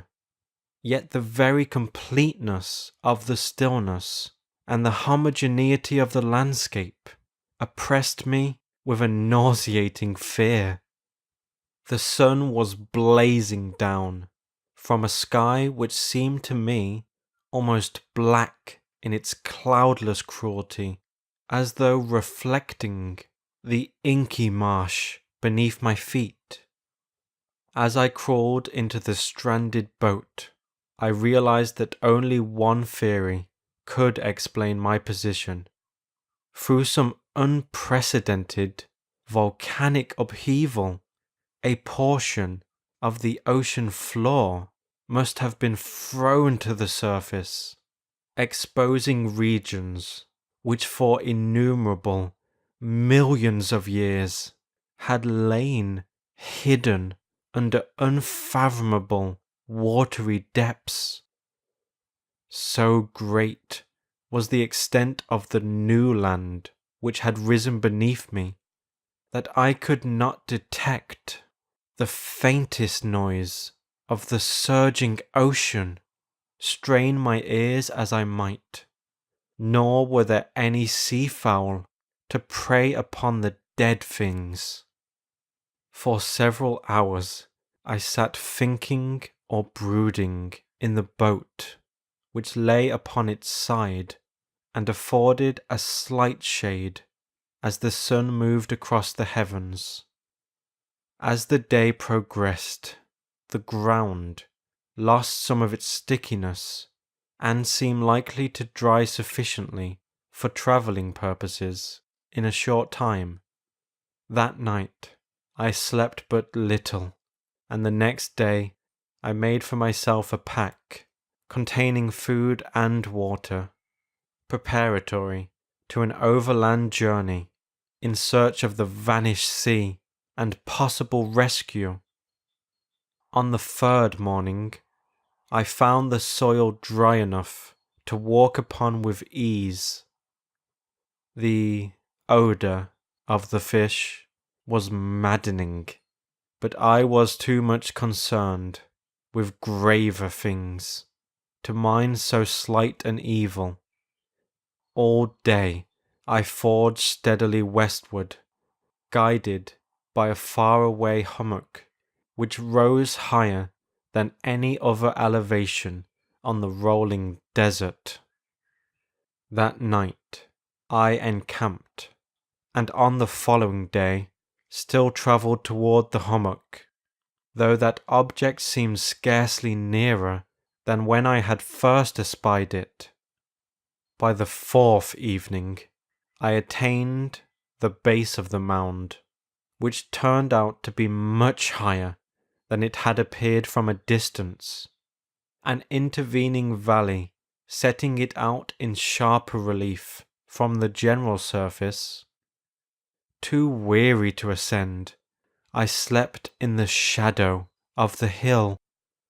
I know not why my dreams were so wild that night, but ere the waning and fantastically gibbous moon had risen far above the eastern plain, I was awake in a cold perspiration, determined to sleep no more. Such visions as I had experienced were too much for me to endure again, and in the glow of the moon I saw how unwise I had been to travel by day. Without the glare of the parching sun, my journey would have cost me less energy. Indeed, I now felt quite able to perform the ascent which had deterred me at sunset. Picking up my pack, I started for the crest of the eminence.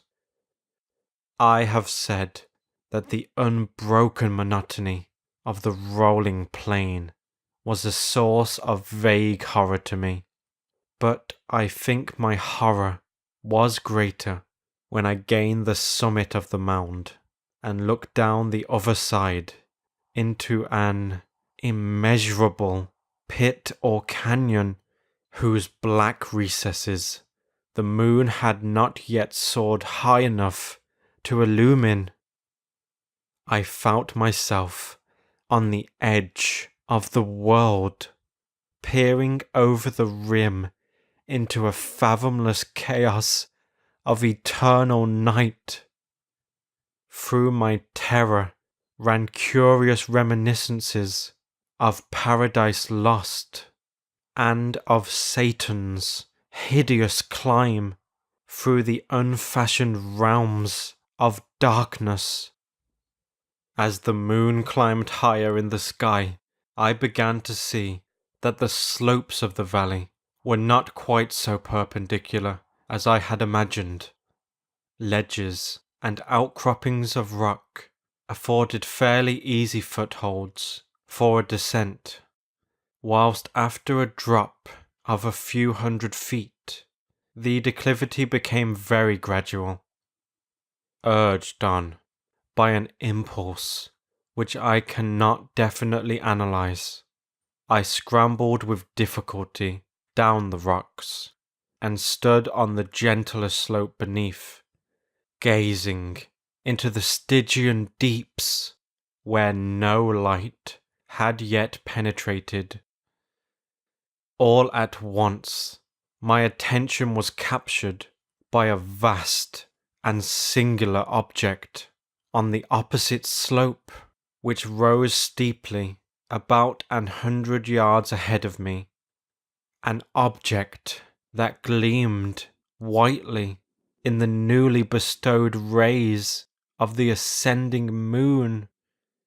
That it was merely a gigantic piece of stone, I soon assured myself, but I was conscious of a distinct impression that its contour and position were not altogether the work of nature. A closer scrutiny filled me with sensations I cannot express, for despite its enormous magnitude and its position in an abyss which had yawned at the bottom of the sea since the world was young, I perceived beyond a doubt that the strange object was a well-shaped monolith whose massive bulk had known the workmanship and perhaps the worship of living and thinking creatures. Dazed and frightened, yet not without a certain thrill of the scientist's or archaeologist's delight, I examined my surroundings more closely. The moon, now near the zenith, shone weirdly and vividly above the towering steeps that hemmed in the chasm and revealed the fact that a far-flung body of water flowed at the bottom, winding out of sight in both directions, and almost lapping my feet as I stood on the slope. Across the chasm, the wavelets washed the base of the cyclopean monolith, on whose surface I could now trace both inscriptions and crude sculptures.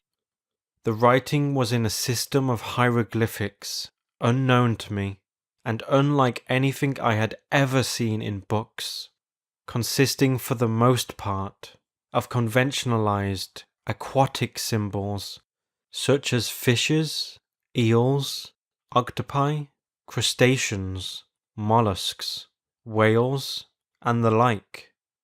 Several characters obviously represented marine things which are unknown to the modern world, but whose decomposing forms I had observed on the ocean-risen plain. It was the pictorial carving, however, that did most to hold me spellbound. Plainly visible across the intervening water, on account of their enormous size, were an array of bas-reliefs whose subjects would have excited the envy of a Doré. I think that these things were supposed to depict men, at least a certain sort of men, though the creatures were shewn disporting like fishes in the waters of some marine grotto, or paying homage at some monolithic shrine which appeared to be under the waves as well. Of their faces and forms I dare not speak in detail, for mere remembrance makes me grow faint. Grotesque beyond the imagination of a Poe or Bulwer. They were damnably human in general outline, despite webbed hands and feet, shockingly wide and flabby lips, glassy, bulging eyes, and other features less pleasant to recall. Curiously enough, they seem to have been chiseled badly out of proportion with their scenic background, for one of the creatures was shewn in the act of killing a whale, represented as but little larger than himself. I remarked, as I say, their grotesqueness and strange size, but in a moment decided that they were merely the imaginary gods of some primitive fishing or seafaring tribe, some tribe whose last descendant had perished eras before the first ancestor of the Piltdown or Neanderthal man was born.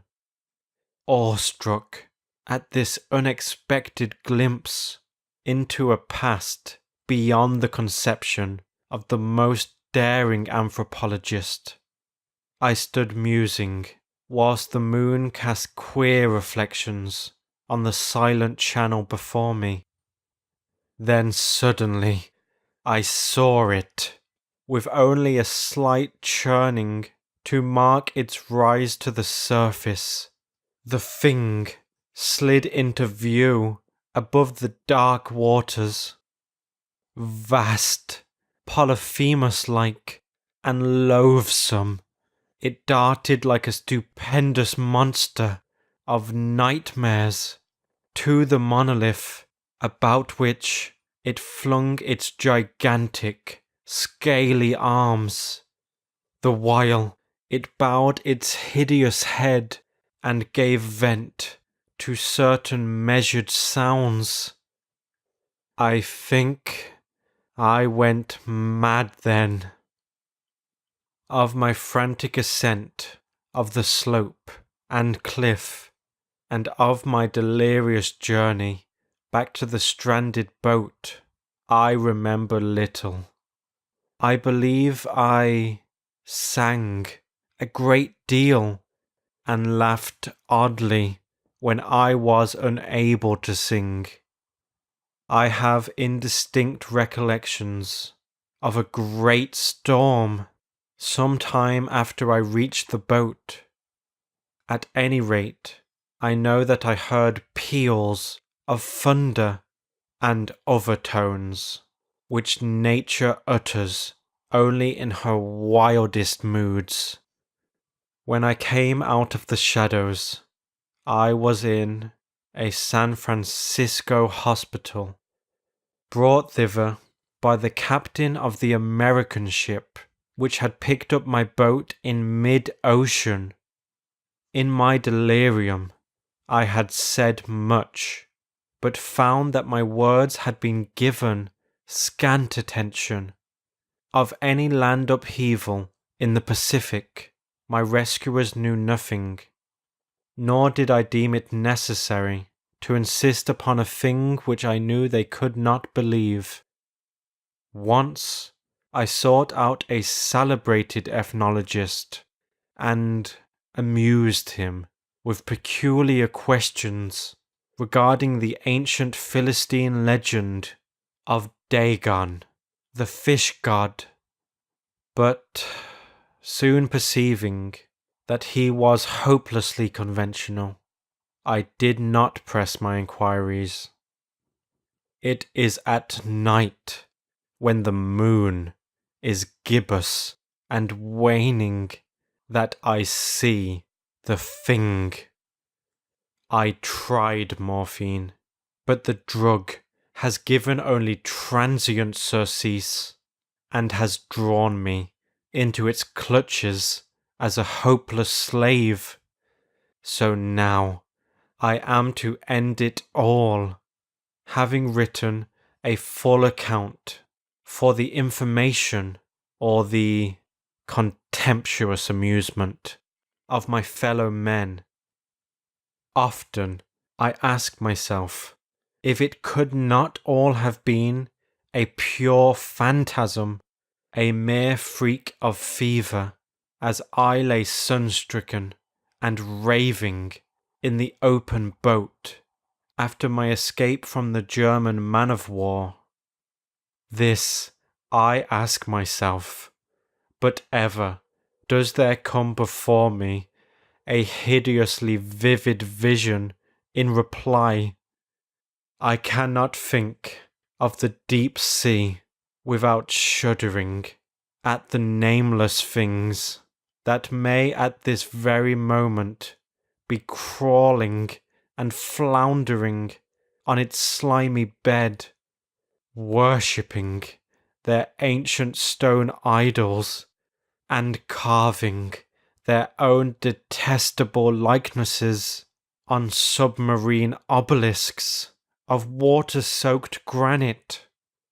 I dream of a day when they may rise above the billows to drag down in their reeking talons the remnants of puny, war-exhausted mankind, of a day when the land shall sink and the dark ocean floor shall ascend amidst universal pandemonium. The end is near. I hear a noise at the door, as of some immense, slippery body lumbering against it. It shall not find me. God, that hand! The window! The window! End of Dagon by H.P. Lovecraft.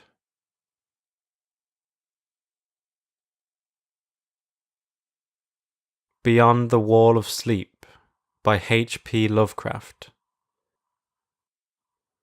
I have an exposition of sleep come upon me. Shakespeare. I have frequently wondered if the majority of mankind ever pause to reflect upon the occasionally titanic significance of dreams and of the obscure world to which they belong. Whilst the greater number of our nocturnal visions are perhaps no more than faint and fantastic reflections of our waking experiences, Freud to the contrary with his puerile symbolism, there are still a certain remainder whose immundane and ethereal character permits of no ordinary interpretation, and whose vaguely exciting and disquieting effect suggests possible minute glimpses into a sphere of mental existence no less important than physical life, yet separated from that life by an all but impassable barrier.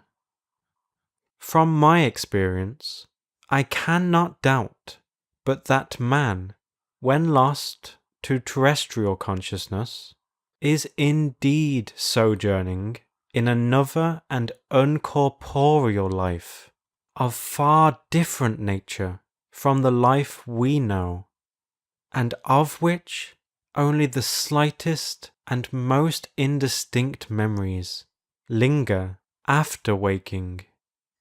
From those blurred and fragmentary memories, we may infer much, yet prove little. We may guess that in dreams, life, matter, and vitality, as the earth knows such things, are not necessarily constant, and that time and space do not exist as our waking selves comprehend them. Sometimes I believe that this less material life is our truer life, and that our vain presence on the terraqueous globe is itself the secondary or merely virtual phenomenon. It was from a youthful reverie, filled with speculations of this sort, that I arose one afternoon in the winter of 1900-1901, when to the State Psychopathic Institution, in which I served as an intern, was brought the man whose case has ever since haunted me so unceasingly. His name, as given on the records, was Joe Slater, or Slader, and his appearance was that of the typical denizen of the Catskill Mountain region, one of those strange, repellent scions of a primitive colonial peasant stock, whose isolation for nearly 3 centuries in the hilly fastnesses of a little-travelled countryside has caused them to sink to a kind of barbaric degeneracy, rather than advance with their more fortunately placed brethren of the thickly settled districts.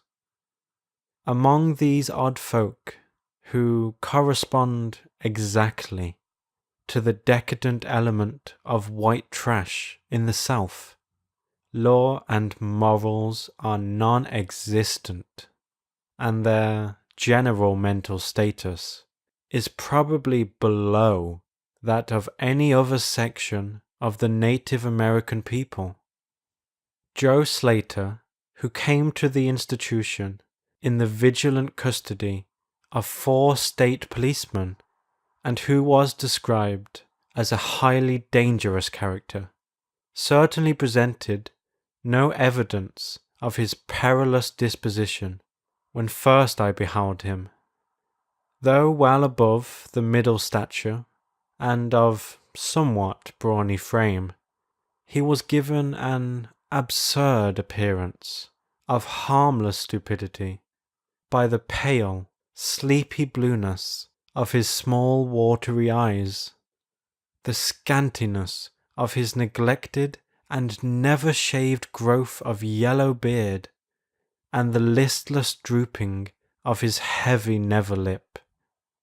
His age was unknown, since among his kind neither family records nor permanent family ties exist, but from the baldness of his head in front, and from the decayed condition of his teeth, the head surgeon wrote him down as a man of about 40. From the medical and court documents, we learned all that could be gathered of his case. This man, a vagabond, hunter, and trapper, had always been strange in the eyes of his primitive associates. He had habitually slept at night beyond the ordinary time, and upon waking would often talk of unknown things in a manner so bizarre as to inspire fear even in the hearts of an unimaginative populace. Not that his form of language was at all unusual, for he never spoke save in the debased patois of his environment, but the tone and tenor of his utterances were of such mysterious wildness that none might listen without apprehension. He himself was generally as terrified and baffled as his auditors, and within an hour after awakening would forget all he had said, or at least all that had caused him to say what he did, relapsing into a bovine, half-amiable normality, like that of the other hill-dwellers. As Slater grew older, it appeared, his matutinal aberrations had gradually increased in frequency and violence, till about a month before his arrival at the institution had occurred the shocking tragedy which caused his arrest by the authorities. One day, near noon, after a profound sleep begun in a whiskey debauch at about 5 of the previous afternoon, the man had roused himself most suddenly, with ululations so horrible and unearthly that they brought several neighbours to his cabin, a filthy sty, where he dwelt with a family as indescribable as himself. Rushing out into the snow, he had flung his arms aloft and commenced a series of leaps directly upward in the air, the while shouting his determination to reach some big cabin with brightness in the roof and walls and floor, and the loud, queer music far away. As 2 men of moderate size sought to restrain him, he had struggled with a maniacal force and fury, screaming of his desire and need to find and kill a certain thing that shines and shakes and laughs. At length, after temporarily felling one of his detainers with a sudden blow, he had flung himself upon the other in a demoniac ecstasy of bloodthirstiness, shrieking fiendishly that he would jump high in the air and burn his way through anything that stopped him. Family and neighbours had now fled in a panic, and when the more courageous of them returned, Slater was gone, leaving behind an unrecognizable, pulp-like thing that had been a living man but an hour before. None of the mountaineers had dared to pursue him, and it is likely that they would have welcomed his death from the cold. But when, several mornings later, they heard his screams from a distant ravine, they realized that he had somehow managed to survive, and that his removal in one way or another would be necessary. Then had followed an armed searching party, whose purpose, whatever it may have been originally, became that of a sheriff's posse after one of the seldom popular state troopers had by accident observed, then questioned, and finally joined the seekers. On the 3rd day, Slater was found unconscious in the hollow of a tree and taken to the nearest jail, where alienists from Albany examined him as soon as his senses returned. To them he told a simple story. He had, he said, gone to sleep one afternoon about sundown after drinking much liquor. He had awaked to find himself standing bloody-handed in the snow before his cabin, the mangled corpse of his neighbour Peter Slater at his feet. Horrified, he had taken to the woods in a vague effort to escape from the scene of what must have been his crime.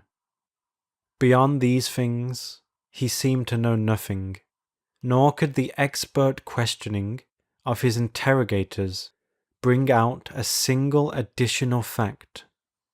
That night, Slater slept quietly, and the next morning he wakened with no singular feature, save a certain alteration of expression. Dr. Barnard, who had been watching the patient, thought he noticed in the pale blue eyes a certain gleam of peculiar quality, and in the flaccid lips an all but imperceptible tightening, as if of intelligent determination. But when questioned, Slater relapsed into the habitual vacancy of the mountaineer, and only reiterated what he had said on the preceding day. On the third morning occurred the first of the man's mental attacks.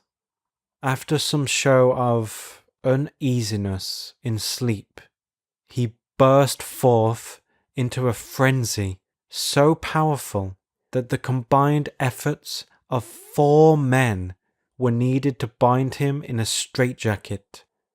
The alienists listened with keen attention to his words, since their curiosity had been aroused to a high pitch by the suggestive yet mostly conflicting and incoherent stories of his family and neighbours. Slater raved for upward of 15 minutes, babbling in his backwoods dialect of great edifices of light, oceans of space, strange music, and shadowy mountains and valleys. But most of all did he dwell upon some mysterious blazing entity that shook and laughed and mocked at him. This vast, vague personality seemed to have done him a terrible wrong, and to kill it in triumphant revenge was his paramount desire.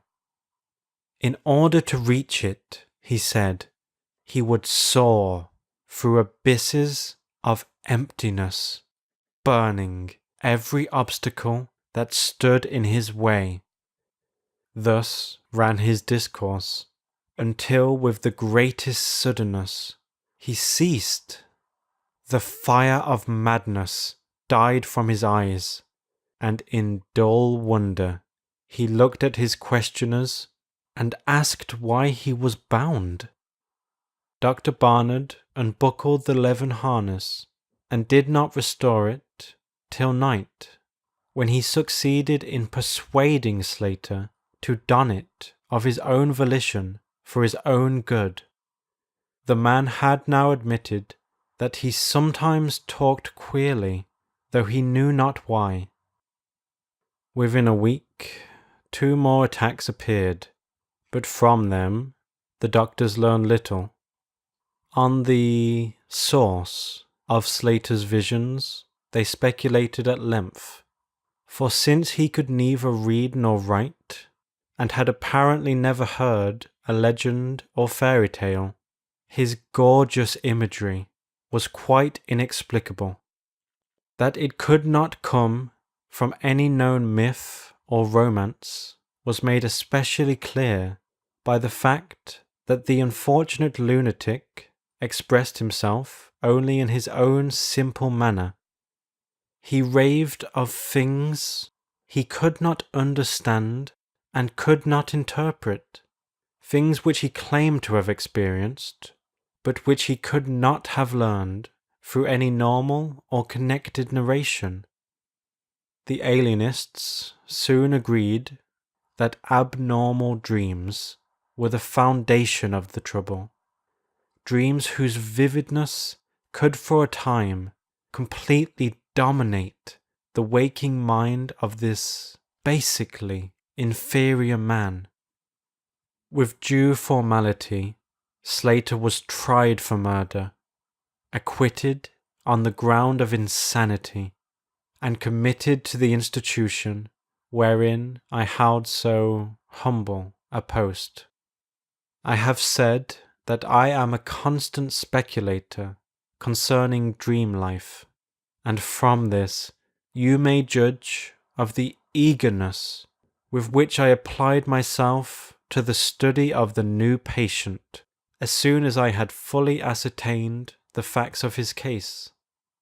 He seemed to sense a certain friendliness in me, born, no doubt, of the interest I could not conceal, and the gentle manner in which I questioned him.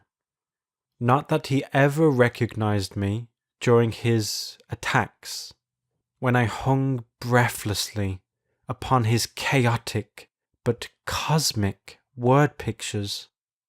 But he knew me in his quiet hours, when he would sit by his barred window, weaving baskets of straw and willow, and perhaps pining for the mountain freedom he could never enjoy again.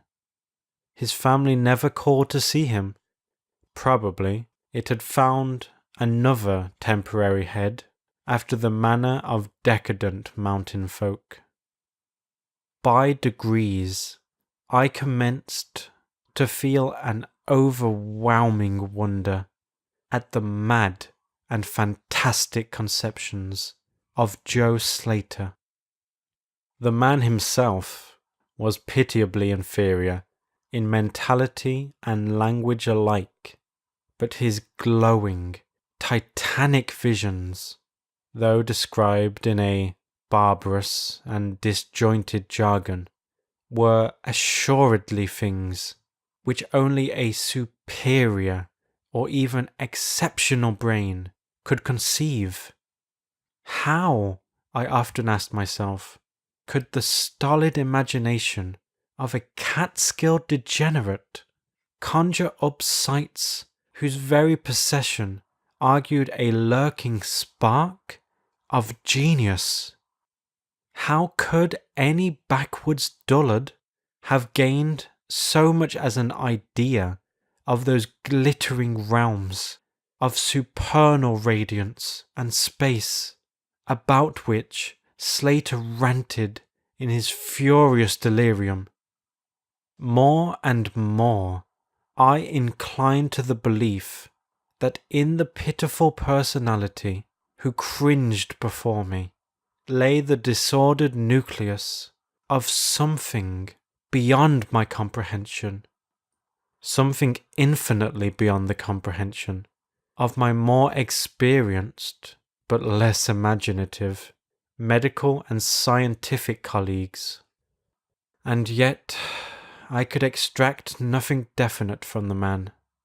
The sum of all my investigation was that in a kind of semi-uncorporeal dream life, Slater wandered or floated through resplendent and prodigious valleys, meadows, gardens, cities, and palaces of light, in a region unbounded and unknown to man.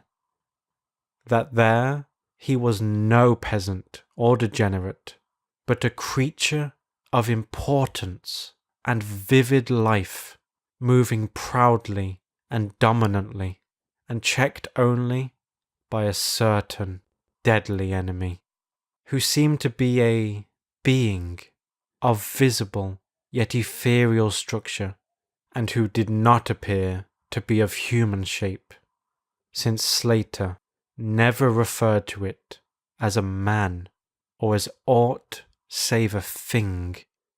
This thing had done Slater some hideous but unnamed wrong, which the maniac, if maniac he were, yearned to revenge. From the manner in which Slater alluded to their dealings, I judged that he and the luminous thing had met on equal terms, that in his dream existence the man was himself a luminous thing of the same race as his enemy. This impression was sustained by his frequent references to flying through space and burning all that impeded his progress. Yet these conceptions were formulated in rustic words, wholly inadequate to convey them, a circumstance which drove me to the conclusion that if a true dream world indeed existed, oral language was not its medium for the transmission of thought. Could it be that the dream soul inhabiting this inferior body was desperately struggling to speak things which the simple and halting tongue of dullness could not utter? Could it be that I was face to face with intellectual emanations which would explain the mystery, if I could but learn to discover and read them? I did not tell the older physicians of these things, for middle age is skeptical, cynical, and disinclined to accept new ideas. Besides, the head of the institution had but lately warned me, in his paternal way, that I was overworking, that my mind needed a rest. It had long been my belief that human thought consists basically of atomic or molecular motion, convertible into ether waves of radiant energy, like heat, light, and electricity. This belief had early led me to contemplate the possibility of telepathy, or mental communication by means of suitable apparatus, and I had, in my college days, prepared a set of transmitting and receiving instruments, somewhat similar to the cumbrous devices employed in wireless telegraphy at that crude pre-radio period. These I had tested with a fellow student, but, achieving no result, had soon packed them away with other scientific odds and ends for possible future use. Now, in my intense desire to probe into the dream life of Joe Slater, I sought these instruments again and spent several days in repairing them for action. When they were complete once more, I missed no opportunity for their trial. At each outburst of Slater's violence, I would fit the transmitter to his forehead and the receiver to my own, constantly making delicate adjustments for various hypothetical wavelengths of intellectual energy. I had but little notion of how the thought impressions would, if successfully conveyed, arouse an intelligent response in my brain, but I felt certain that I could detect and interpret them. Accordingly, I continued my experiments, though informing no one of their nature. It was on the 21st of February, 1901, that the thing finally occurred. As I look back across the years, I realize how unreal it seems, and sometimes half wonder if old Dr. Fenton was not right when he charged it all to my excited imagination. I recall that he listened with great kindness and patience when I told him, but afterward gave me a nerve powder and arranged for the half-year's vacation, on which I departed the next week. That fateful night I was wildly agitated and perturbed, for, despite the excellent care he had received, Joe Slater was unmistakably dying. Perhaps it was his mountain freedom that he missed, or perhaps the turmoil in his brain had grown too acute for his rather sluggish physique. But, at all events, the flame of vitality flickered low in the decadent body. He was drowsy near the end, and as darkness fell, he dropped off into a troubled sleep. I did not strap on the straitjacket, as was customary when he slept, since I saw that he was too feeble to be dangerous, even if he woke in mental disorder once more before passing away. But I did place upon his head and mine the two ends of my cosmic radio, hoping against hope for a first and last message from the dream world in the brief time remaining. In the cell with us was one nurse, a mediocre fellow, who did not understand the purpose of the apparatus, or think to inquire into my course. As the hours wore on, I saw his head droop awkwardly in sleep, but I did not disturb him. I myself, lulled by the rhythmical breathing of the healthy and the dying man, must have nodded a little later. The sound of weird lyric melody was what aroused me. Chords, vibrations, and harmonic ecstasies echoed passionately on every hand, while on my ravished sight burst the stupendous spectacle of ultimate beauty. Walls, columns, and architraves of living fire blazed effulgently around the spot where I seemed to float in air, extending upward to an infinitely high vaulted dome of indescribable splendor. Blending with this display of palatial magnificence, or rather supplanting it at times, in kaleidoscopic rotation, were glimpses of wide plains and graceful valleys, high mountains and inviting grottos, covered with every lovely attribute of scenery which my delighted eye could conceive of, yet formed wholly of some glowing, ethereal, plastic entity, which in consistency partook as much of spirit as of matter. As I gazed, I perceived that my own brain held the key to these enchanting metamorphoses, for each vista which appeared to me was the one my changing mind most wished to behold. Amidst this Elysian realm I dwelt not as a stranger, for each sight and sound was familiar to me, just as it had been for uncounted eons of eternity before, and would be for like eternities to come. Then the resplendent aura of my brother of light drew near and held colloquy with me, soul to soul, with silent and perfect interchange of thought. The hour was one of approaching triumph, for was not my fellow being escaping at last from a degrading periodic bondage, escaping forever and preparing to follow the accursed oppressor even unto the uttermost fields of ether, that upon it might be wrought a flaming cosmic vengeance which would shake the spheres.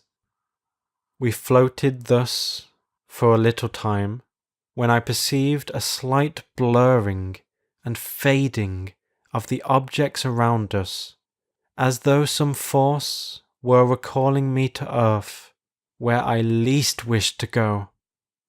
The form near me seemed to feel a change also, for it gradually brought its discourse toward a conclusion, and itself prepared to quit the scene, fading from my sight at a rate somewhat less rapid than that of the other objects. A few more thoughts were exchanged, and I knew that the luminous one and I were being recalled to bondage, though for my brother of light it would be the last time. The sorry planet shell being well nigh spent, in less than an hour my fellow would be free to pursue the oppressor along the Milky Way and past the hither stars to the very confines of infinity. A well-defined shock separates my final impression of the fading scene of light from my sudden and somewhat shamefaced awakening and straightening up in my chair, as I saw the dying figure on the couch move hesitantly. Joe Slater was indeed awaking, though probably for the last time. As I looked more closely, I saw that in the sallow cheeks shone spots of colour which had never before been present. The lips, too, seemed unusual, being tightly compressed, as if by the force of a stronger character than had been Slater's. The whole face finally began to grow tense, and the head turned restlessly, with closed eyes. I did not arouse the sleeping nurse, but readjusted the slightly disarranged headbands of my telepathic radio, intent to catch any parting message the dreamer might have to deliver. All at once, the head turned sharply in my direction, and the eyes fell open, causing me to stare in blank amazement at what I beheld. The man who had been Joe Slater, the Catskill decadent, was now gazing at me with a pair of luminous, expanded eyes, whose blue seemed subtly to have deepened. Neither mania nor degeneracy was visible in that gaze, and I felt beyond a doubt that I was viewing a face behind which lay an active mind of high order. At this juncture, my brain became aware of a steady external influence operating upon it. I closed my eyes to concentrate my thoughts more profoundly, and was rewarded by the positive knowledge that my long-sought mental message had come at last. Each transmitted idea formed rapidly in my mind, and though no actual language was employed, my habitual association of conception and expression was so great that I seemed to be receiving the message in ordinary English. Joe Slater is dead, came the soul-petrifying voice or agency from beyond the wall of sleep. My opened eyes sought the couch of pain in curious horror, but the blue eyes were still calmly gazing, and the countenance was still intelligently animated. He is better dead, for he was unfit to bear the active intellect of cosmic entity. His gross body could not undergo the needed adjustments between ethereal life and planet life. He was too much of an animal, too little a man. Yet it is through his deficiency that you have come to discover me, for the cosmic and planet souls rightly should never meet. He has been my torment and diurnal prison for 42 of your terrestrial years. I am an entity like that which you yourself become in the freedom of dreamless sleep.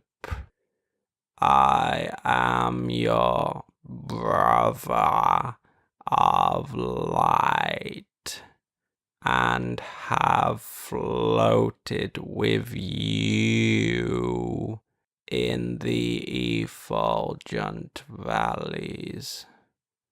It is not permitted me to tell your waking earth self of your real self, but we are all roamers of vast spaces and travelers in many ages.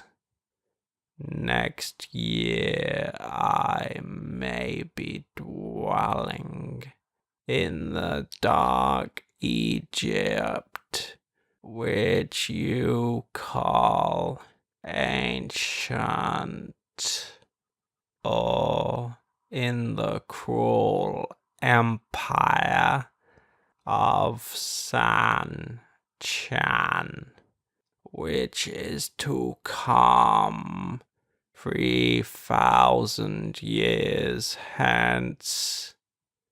You and I have drifted to the worlds that reel about the red Arcturus and dwelt in the bodies of the insect philosophers that crawl proudly over the fourth moon of Jupiter. How little does the earth self know of life and its extent. How little indeed ought it to know for its own tranquility. Of the oppressor I cannot speak. You on earth have unwittingly felt its distant presence. You who, without knowing, idly gave to its blinking beacon the name of Algol, the demon star. It is to meet and conquer the oppressor that I have vainly striven for eons, held back by bodily encumbrances. Tonight I go as a nemesis, bearing just and blazingly cataclysmic vengeance. Watch me in the sky, close by the demon star. I cannot speak longer, for the body of Joe Slater grows cold and rigid, and the coarse brains are ceasing to vibrate as I wish. You have been my friend in the cosmos. You have been my only friend on this planet. The only soul to sense and seek for me within the repellent form which lies on this couch. We shall meet again, perhaps in the shining mists of Orion's sword, perhaps on a bleak plateau in prehistoric Asia, perhaps in unremembered dreams tonight, perhaps in some other form an eon hence, when the solar system shall have been swept away.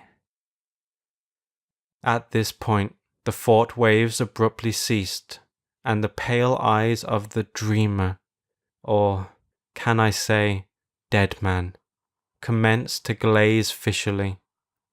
In a half stupor, I crossed over to the couch and felt of his wrist, but found it cold, stiff, and pulseless.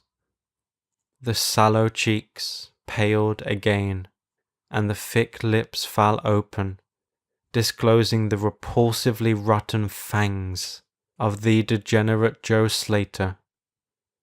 I shivered, pulled a blanket over the hideous face, and awakened the nurse.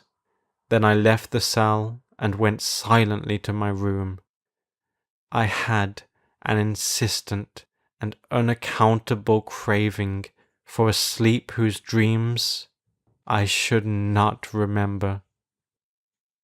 The climax? What plain tale of science can boast of such a rhetorical effect? I have merely set down certain things appealing to me as facts, allowing you to construe them as you will. As I have already admitted, my superior, old Dr. Fenton, denies the reality of everything I have related. He vows that I was broken down with nervous strain and badly in need of the long vacation on full pay which he so generously gave me. He assures me on his professional honor that Joe Slater was but a low-grade paranoiac whose fantastic notions must have come from the crude hereditary folk tales which circulate in even the most decadent of communities. All this he tells me, yet I cannot forget what I saw in the sky on the night after Slater died. Lest you think me a biased witness, another's pen must add this final testimony, which may, perhaps, supply the climax you expect. I will quote the following account of the star Nova Persei, verbatim from the pages of that eminent astronomical authority, Professor Garrett P. Serviss. On February 22nd, 1901, a marvelous new star was discovered by Dr. Anderson of Edinburgh, not very far from Algol. No star had been visible at that point before. Within 24 hours, the stranger had become so bright that it outshone Capella. In a week or two, it had visibly faded, and in the course of a few months, it was hardly discernible with the naked eye. End of Beyond the Wall of Sleep by H.P. Lovecraft. Recording by Ryan Finch. My podcast is at artatpodcast.com. That's ARTAT podcast.com.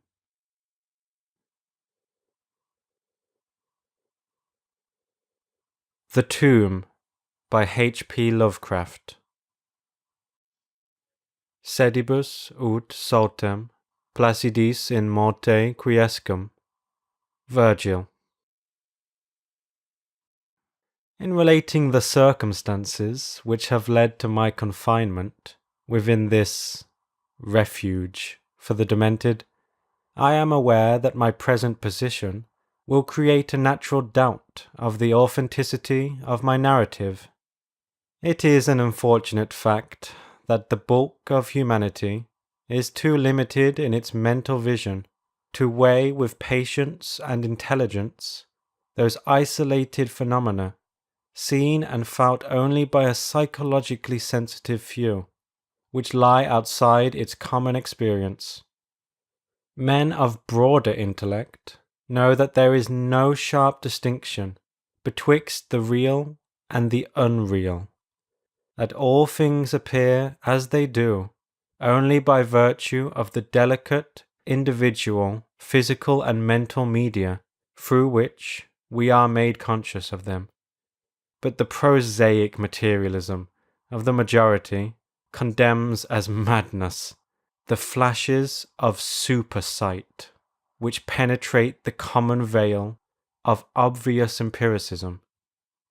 My name is Jervis Dudley, and from earliest childhood I have been a dreamer and a visionary, wealthy beyond the necessity of a commercial life, and temperamentally unfitted for the formal studies and social recreations of my acquaintances. I have dwelt ever in realms apart from the visible world, spending my youth and adolescence in ancient and little-known books, and in roaming the fields and groves of the region near my ancestral home. I do not think that what I read in these books, or saw in these fields and groves, was exactly what other boys read and saw there, but of this I must say little, since detailed speech would but confirm those cruel slanders upon my intellect, which I sometimes overhear from the whispers of the stealthy attendants around me. It is sufficient for me to relate events without analyzing causes. I have said that I dwelt apart from the visible world, but I have not said that I dwelt alone. This no human creature may do, for, lacking the fellowship of the living, he inevitably draws upon the companionship of things that are not, or are no longer, living. Close by my home there lies a singular wooded hollow, in whose twilight deeps I spent most of my time, reading, thinking, and dreaming. Down its moss-covered slopes my first steps of infancy were taken, and around its grotesquely gnarled oak trees my first fancies of boyhood were woven. Well did I come to know the presiding dryads of those trees, and often have I watched their wild dances in the struggling beams of a waning moon. But of these things I must not now speak. I will tell only of the lone tomb in the darkest of the hillside thickets, the deserted tomb of the Hydes, an old and exalted family whose last direct descendant had been laid within its black recesses many decades before my birth. The vault to which I refer is of ancient granite, weathered and discoloured by the mists and dampness of generations. Excavated back into the hillside, the structure is visible only at the entrance. The door, a ponderous and forbidding slab of stone, hangs upon rusted iron hinges and is fastened ajar in a queerly sinister way by means of heavy iron chains and padlocks, according to a gruesome fashion of half a century ago. The abode of the race, whose scions are here inurned, had once crowned the declivity which holds the tomb, but had long since fallen victim to the flames which sprang up from a disastrous stroke of lightning.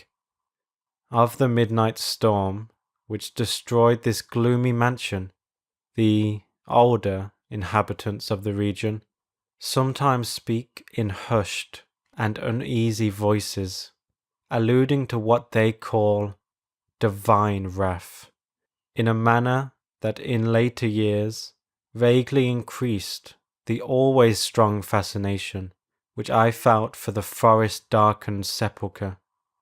One man only had perished in the fire. When the last of the hides was buried in this place of shade and stillness, the sad urnful of ashes had come from a distant land, to which the family had repaired when the mansion burned down. No one remains to lay flowers before the granite portal, and few care to brave the depressing shadows which seem to linger strangely about the water-worn stones.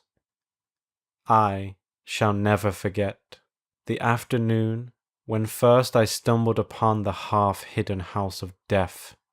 It was in midsummer, when the alchemy of nature transmutes the sylvan landscape to one vivid and almost homogeneous mass of green, when the senses are well nigh intoxicated with the surging seas of moist verdure and the subtly indefinable odours of the soil and the vegetation.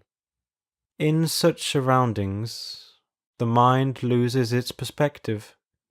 Time and space become trivial and unreal, and echoes of a forgotten prehistoric past beat insistently upon the enthralled consciousness.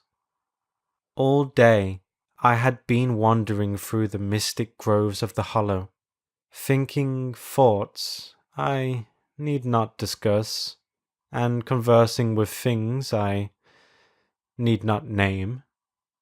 In years a child of 10, I had seen and heard many wonders unknown to the throng, and was oddly aged in certain respects.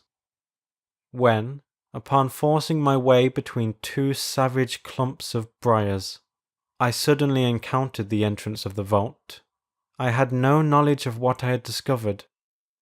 The dark blocks of granite, the door so curiously ajar, and the funereal carvings above the arch, aroused in me no associations of mournful or terrible character. Of graves and tombs I knew and imagined much, but had, on account of my peculiar temperament, been kept from all personal contact with churchyards and cemeteries. The strange stone house on the woodland slope was to me only a source of interest and speculation, and its cold, damp interior, into which I vainly peered through the aperture so tantalizingly left, contained for me no hint of death or decay. But in that instant of curiosity was born the madly unreasoning desire which has brought me to this hell of confinement. Spurred on by a voice which must have come from the hideous soul of the forest, I resolved to enter the beckoning gloom, in spite of the ponderous chains which barred my passage. In the waning light of day, I alternately rattled the rusty impediments with a view to throwing wide the stone door, and essayed to squeeze my slight form through the space already provided. But neither plan met with success. At first curious, I was now frantic, and when in the thickening twilight I returned to my home, I had sworn to the 100 gods of the grove that, at any cost, I would some day force an entrance to the black, chilly depths that seemed calling out to me. The physician, with the iron-grey beard, who comes each day to my room, once told a visitor that this decision marked the beginning of a pitiful monomania, but I will leave final judgment to my readers when they shall have learnt all. The months following my discovery were spent in futile attempts to force the complicated padlock of the slightly open vault, and in carefully guarded inquiries regarding the nature and history of the structure. With the traditionally receptive ears of the small boy, I learned much, though an habitual secretiveness caused me to tell no one of my information or my resolve. It is, perhaps, worth mentioning that I was not at all surprised or terrified on learning the nature of the vault. My rather original ideas regarding life and death had caused me to associate the cold clay with the breathing body in a vague fashion, and I felt that the great and sinister family of the burned-down mansion was, in some way, represented within the stone space I sought to explore. Mumbled tales of the weird rites and godless revels of bygone years in the ancient hall gave to me a new and potent interest in the tomb, before whose door I would sit for hours at a time each day. Once I thrust a candle within the nearly closed entrance, but could see nothing save a flight of damp stone steps leading downward. The odour of the place repelled yet bewitched me. I felt I had known it before, in a past remote beyond all recollection, beyond even my tenancy of the body I now possess. The year after I first beheld the tomb, I stumbled upon a worm-eaten translation of Plutarch's Lives in the book-filled attic of my home. Reading the life of Theseus, I was much impressed by that passage telling of the great stone beneath which the boyish hero was to find his tokens of destiny whenever he should become old enough to lift its enormous weight. This legend had the effect of dispelling my keenest impatience to enter the vault, for it made me feel that the time was not yet ripe. Later, I told myself, I should grow to a strength and ingenuity which might enable me to unfasten the heavily chained door with ease.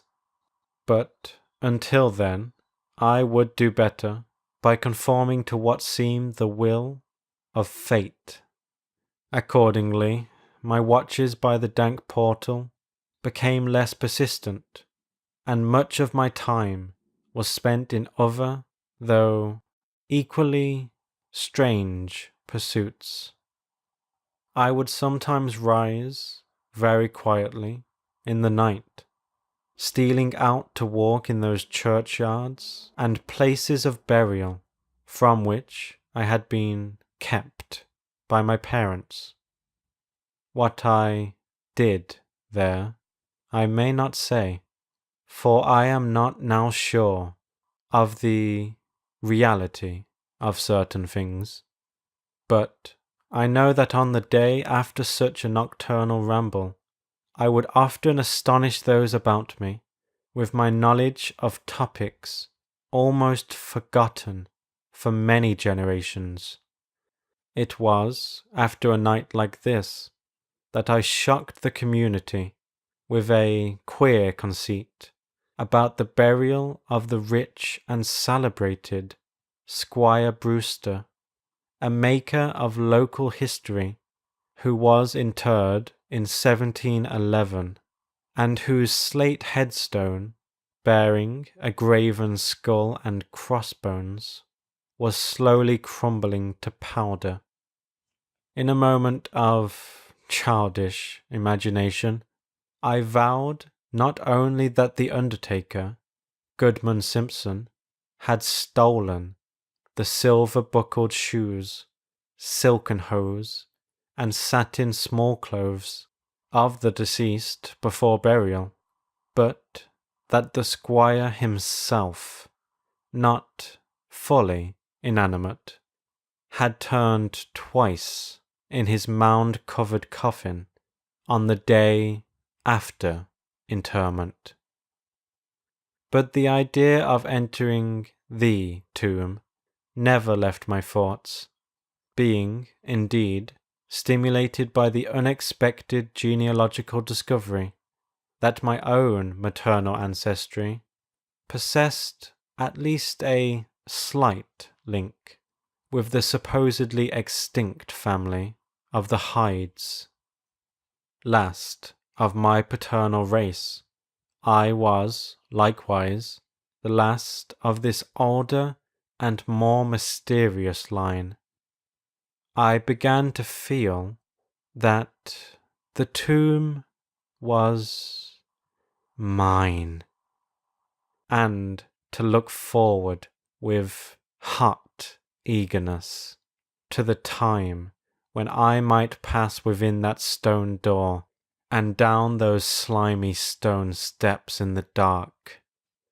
I now formed the habit of listening very intently at the slightly open portal, choosing my favourite hours of midnight stillness for the odd vigil.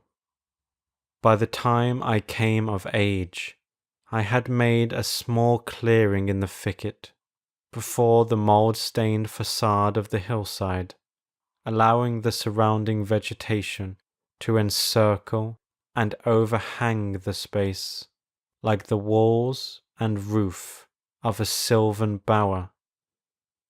This bower was my temple, the fastened door my shrine, and here I would lie outstretched on the mossy ground, thinking strange thoughts and dreaming strange dreams. The night of the first revelation was a sultry one. I must have fallen asleep from fatigue, for it was with a distinct sense of awakening that I heard the voices. Of those tones and accents I hesitate to speak. Of their quality I will not speak, but I may say that they presented certain uncanny differences in vocabulary, pronunciation, and mode of utterance. Every shade of New England dialect, from the uncouth syllables of the Puritan colonists to the precise rhetoric of 50 years ago, seemed represented in that shadowy colloquy, though it was only later that I noticed the fact. At the time, Indeed, my attention was distracted from this matter by another phenomenon, a phenomenon so fleeting that I could not take oath upon its reality. I barely fancied that as I awoke, a light had been hurriedly extinguished within the sunken sepulchre. I do not think I was either astounded or panic-stricken, but I know that I was greatly and permanently changed that night. Upon returning home, I went, with much directness, to a rotting chest in the attic, wherein I found the key, which next day unlocked with ease the barrier I had so long stormed in vain. It was in the soft glow of late afternoon that I first entered the vault on the abandoned slope. A spell was upon me, and my heart leaped with an exultation I can but ill describe. As I closed the door behind me and descended the dripping steps by the light of my lone candle, I seemed to know the way, and though the candle sputtered with the stifling reek of the place, I felt singularly at home in the musty, charnel house air. Looking about me, I beheld many marble slabs bearing coffins, or the remains of coffins. Some of these were sealed and intact, but others had nearly vanished, leaving the silver handles and plates isolated amidst certain curious heaps of whitish dust. Upon one plate I read the name of Sir Geoffrey Hyde, who had come from Sussex in 1640 and died here a few years later. In a conspicuous alcove was one fairly well preserved and untenanted casket, adorned with a single name, which brought to me both a smile and a shudder. An odd impulse caused me to climb upon the broad slab, extinguish my candle, and lie down within the vacant box. In the grey light of dawn, I staggered from the vault and locked the chain of the door behind me. I was no longer a young man, though but 21 winters had chilled my bodily frame. Early rising villagers who observed my homeward progress looked at me strangely and marvelled at the signs of ribald revelry which they saw in one whose life was known to be sober and solitary. I did not appear before my parents till a long and refreshing sleep. Henceforward I haunted the tomb each night, seeing, hearing, and doing things I must never reveal. My speech, always susceptible to environmental influences, was the first thing to succumb to the change, and my suddenly acquired archaism of diction was soon remarked upon. Later, a queer boldness and recklessness came into my demeanour, till I unconsciously grew to possess the bearing of a man of the world, despite my lifelong seclusion. My formerly silent tongue waxed voluble with the easy grace of a Chesterfield or the godless cynicism of a Rochester. I displayed a peculiar erudition, utterly unlike the fantastic, monkish lore over which I had pored in youth, and covered the fly-leaves of my books with facile, impromptu epigrams, which brought up suggestions of Gay, Prior, and the sprightliest of the Augustan wits and rhymesters. One morning at breakfast, I came close to disaster by declaiming, in palpably licorice accents, an effusion of 18th century bacchanalian mirth. A bit of Georgian playfulness, never recorded in a book, which ran something like this. Come hither, my lads, with your tankards of ale, and drink to the present, before it shall fail. Pile each on your platter a mountain of beef, for 'tis eating and drinking that bring us relief. So fill up your glass, for life will soon pass. When you're dead, you'll ne'er drink to your king or your lass. Anacreon had a red nose, so they say, but what's a red nose if you're happy and gay? Gad split me, I'd rather be red whilst I'm here, than white as a lily, and dead half a year. So Betty, my miss, come give me a kiss. In Hal, there's no innkeeper's daughter like this. Young Harry, propped up just as straight as he's able, will soon lose his wig and slip under the table. But fill up your goblets and pass them around, better under the table than under the ground. So revel and chaff, as ye thirstily quaff, under 6 feet of dirt, 'tis less easy to laugh. The fiends strike me blue, I'm scarce able to walk, and damn me, if I can stand upright or talk. Here, landlord, bid Betty to summon a chair, I'll try home for a while, for my wife is not there. So lend me a hand, I'm not able to stand, but I'm gay whilst I linger on top of the land.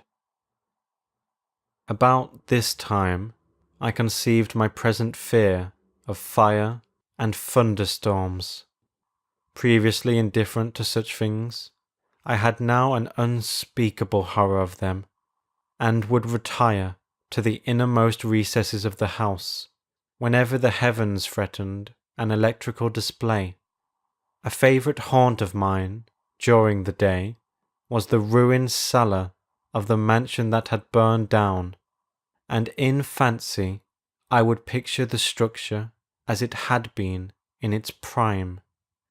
On one occasion I startled a villager by leading him confidently to a shallow sub-cellar of whose existence I seemed to know, in spite of the fact that it had been unseen and forgotten for many generations. At last came that which I had long feared. My parents, alarmed at the altered manner and appearance of their only son, commenced to exert over my movements a kindly espionage, which threatened to result in disaster. I had told no one of my visits to the tomb, having guarded my secret purpose with religious zeal since childhood, but now I was forced to exercise care in threading the mazes of the wooded hollow, that I might throw off a possible pursuer. My key to the vault I kept suspended from a cord about my neck, its presence known only to me. I never carried out of the sepulchre any of the things I came upon whilst within its walls. One morning, as I emerged from the damp tomb and fastened the chain of the portal with none too steady hand, I beheld in an adjacent thicket the dreaded face of a watcher. Surely the end was near, for my bower was discovered, and the objective of my nocturnal journeys revealed. The man did not accost me, so I hastened home in an effort to overhear what he might report to my careworn father. Were my sojourns beyond the chained door about to be proclaimed to the world? Imagine my delighted astonishment on hearing the spy inform my parent, in a cautious whisper, that I had spent the night in the bower, outside the tomb, my sleep-filmed eyes fixed upon the crevice where the padlocked portal stood ajar. By what miracle had the watcher been thus deluded? I was now convinced that a supernatural agency protected me. Made bold by this heaven-sent circumstance, I began to resume perfect openness in going to the vault, confident that no one could witness my entrance. For a week I tasted to the full the joys of that charnel conviviality, which I must not describe, when the thing happened, and I was borne away to this accursed abode of sorrow and monotony. I should not have ventured out that night, for the taint of thunder was in the clouds, and a hellish phosphorescence rose from the rank swamp at the bottom of the hollow. The call of the dead, too, was different. Instead of the hillside tomb, it was the charred cellar on the crest of the slope, whose presiding demon beckoned to me with unseen fingers. As I emerged from an intervening grove upon the plain before the ruin, I beheld in the misty moonlight a thing I had always vaguely expected. The mansion, gone for a century, once more reared its stately height to the raptured vision. Every window ablaze with the splendour of many candles. Up the long drive rolled the coaches of the Boston gentry, whilst on foot came a numerous assemblage of powdered exquisites from the neighbouring mansions. With this throng I mingled, though I knew I belonged with the hosts rather than with the guests. Inside the hall were music, laughter, and wine on every hand. Several faces I recognized, though I should have known them better had they been shriveled or eaten away by death and decomposition. Amidst a wild and reckless throng, I was the wildest and most abandoned. Gay blasphemy poured in torrents from my lips, and in my shocking sallies I heeded no law of God, man, or nature. Suddenly, a peal of thunder, resonant even above the din of the swinish revelry, clave the very roof and laid a hush of fear upon the boisterous company. Red tongues of flame and searing gusts of heat engulfed the house, and the roisterers, struck with terror at the descent of a calamity which seemed to transcend the bounds of unguided nature, fled shrieking into the night. I alone remained, riveted to my seat by a grovelling fear which I had never felt before. And then a second horror took possession of my soul. Burnt alive to ashes, my body dispersed by the four winds, I might never lie in the tomb of the Hydes. Was not my coffin prepared for me? Had I not a right to rest till eternity amongst the descendants of Sir Geoffrey Hyde? I would claim my heritage of death, even though my soul goes seeking through the ages for another corporeal tenement to represent it on that vacant slab in the alcove of the vault. Jervas Hyde should never share the sad fate of Palinurus. As the phantom of the burning house faded, I found myself screaming and struggling madly in the arms of two men, one of whom was the spy who had followed me to the tomb. Rain was pouring down in torrents, and upon the southern horizon were flashes of the lightning that had so lately passed over our heads. My father, his face lined with sorrow, stood by as I shouted my demands to be laid within the tomb, frequently admonishing my captors to treat me as gently as they could. A blackened circle on the floor of the ruined cellar told of a violent stroke from the heavens, and from this spot a group of curious villagers with lanterns were prying a small box of antique workmanship which the thunderbolt had brought to light. Ceasing my futile and now objectless writhing, I watched the spectators as they viewed the treasure trove, and was permitted to share in their discoveries. The box, whose fastenings were broken by the stroke which had unearthed it, contained many papers and objects of value, but I had eyes for one thing alone.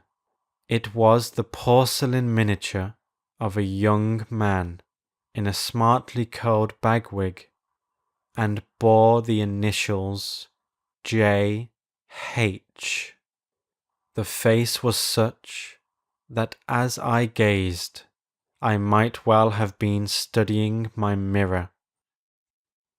On the following day, I was brought to this room with the barred windows, but I have been kept informed of certain things through an aged and simple-minded servitor for whom I bore a fondness in infancy, and who, like me, loves the churchyard. What I have dared relate of my experiences within the vault has brought me only pitying smiles.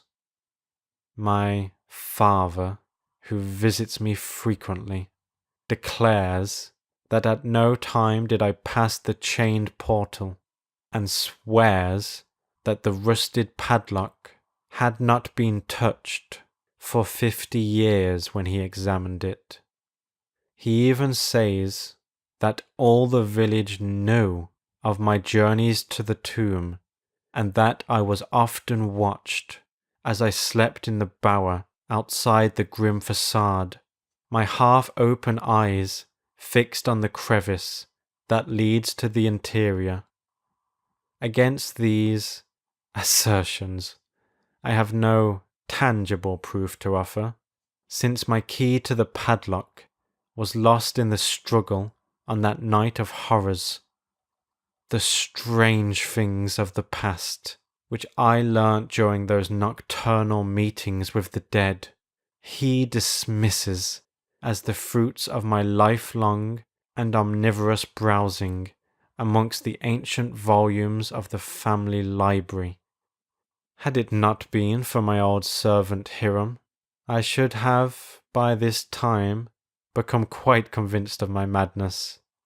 But Hiram, loyal to the last, has held faith in me, and has done that which impels me to make public at least a part of my story. A week ago, he burst open the lock which chains the door of the tomb perpetually ajar, and descended with a lantern into the murky depths. On a slab in an alcove he found an old but empty coffin, whose tarnished plate bears the single word Jervas. In that coffin and in that vault they have promised me I shall be buried. End of The Tomb by H.P. Lovecraft.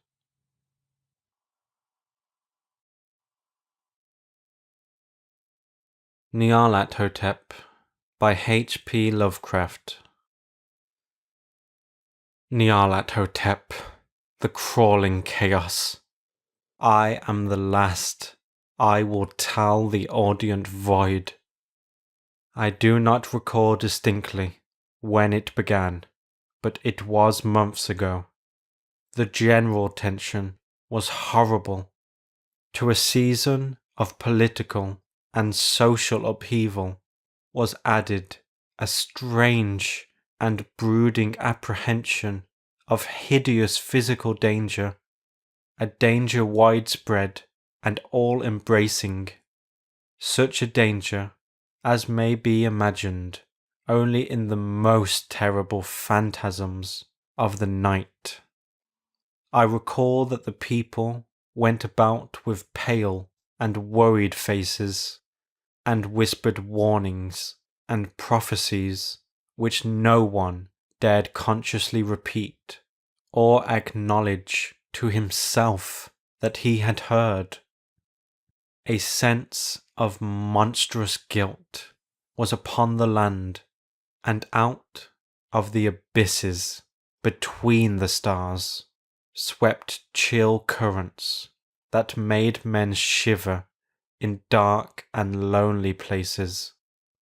There was a demoniac alteration in the sequence of the seasons. The autumn heat lingered fearsomely, and everyone felt that the world and perhaps the universe had passed from the control of known gods or forces to that of gods or forces that were unknown. And it was then that Nyarlathotep came out of Egypt. Who he was, none could tell, but he was of the old native blood, and looked like a pharaoh. The fellaheen knelt when they saw him, yet could not say why. He said he had risen up out of the blackness of 27 centuries, and that he had heard messages from places not on this planet. Into the lands of civilization came Nyarlathotep, suave, slender, and sinister, always buying strange instruments of glass and metal, and combining them into instruments yet stranger. He spoke much of the sciences of electricity and psychology, and gave exhibitions of power which sent his spectators away speechless, yet which swelled his fame to exceeding magnitude. Men advised one another to see Nyarlathotep, and shuddered. And where Nyarlathotep went, rest vanished, for the small hours were rent with the screams of nightmare. Never before had the screams of nightmare been such a public problem. Now the wise men almost wished they could forbid sleep in the small hours, that the shrieks of cities might less horribly disturb the pale, pitying moon as it glimmered on green waters, gliding under bridges and old steeples crumbling against a sickly sky. I remember when Nyarlathotep came to my city, the great, the old, the terrible city of unnumbered crimes. My friend had told me of him, and of the impelling fascination and allurement of his revelations, and I burned with eagerness to explore his uttermost mysteries. My friend said they were horrible and impressive beyond my most fevered imaginings. That what was thrown on a screen in the darkened room prophesied things none but Nyarlathotep dared prophesy, and that in the sputter of his sparks there was taken from men that which had never been taken before, yet which shewed only in the eyes. And I heard it hinted abroad that those who knew Nyarlathotep looked on sights which others saw not. It was in the hot autumn that I went through the night with the restless crowds to see Nyarlathotep, through the stifling night and up the endless stairs into the choking room. And shadowed on a screen I saw hooded forms amidst ruins, and yellow, evil faces peering from behind fallen monuments. And I saw the world battling against blackness, against the waves of destruction from ultimate space, whirling, churning, struggling around the dimming, cooling sun. Then the sparks played amazingly around the heads of the spectators, and hair stood up on end, whilst shadows, more grotesque than I can tell, came out and squatted on the heads. And when I, who was colder and more scientific than the rest, mumbled a trembling protest about imposter and static electricity, Nyarlathotep drave us all out, down the dizzy stairs into the damp, hot, deserted midnight streets. I screamed aloud that I was not afraid, that I never could be afraid, and others screamed with me for solace. We swore to one another that the city was exactly the same, and still alive. And when the electric lights began to fade, we cursed the company over and over again, and laughed at the queer faces we made. I believe we felt something coming down from the greenish moon, for when we began to depend on its light, we drifted into curious, involuntary formations, and seemed to know our destinations, though we dared not think of them.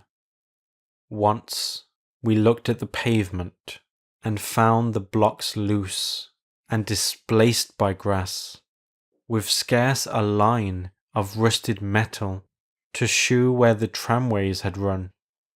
And again we saw a tramcar, lone, windowless, dilapidated, and almost on its side. When we gazed around the horizon, we could not find the third tower by the river, and noticed that the silhouette of the second tower was ragged at the top. Then we split up into narrow columns, each of which seemed drawn in a different direction.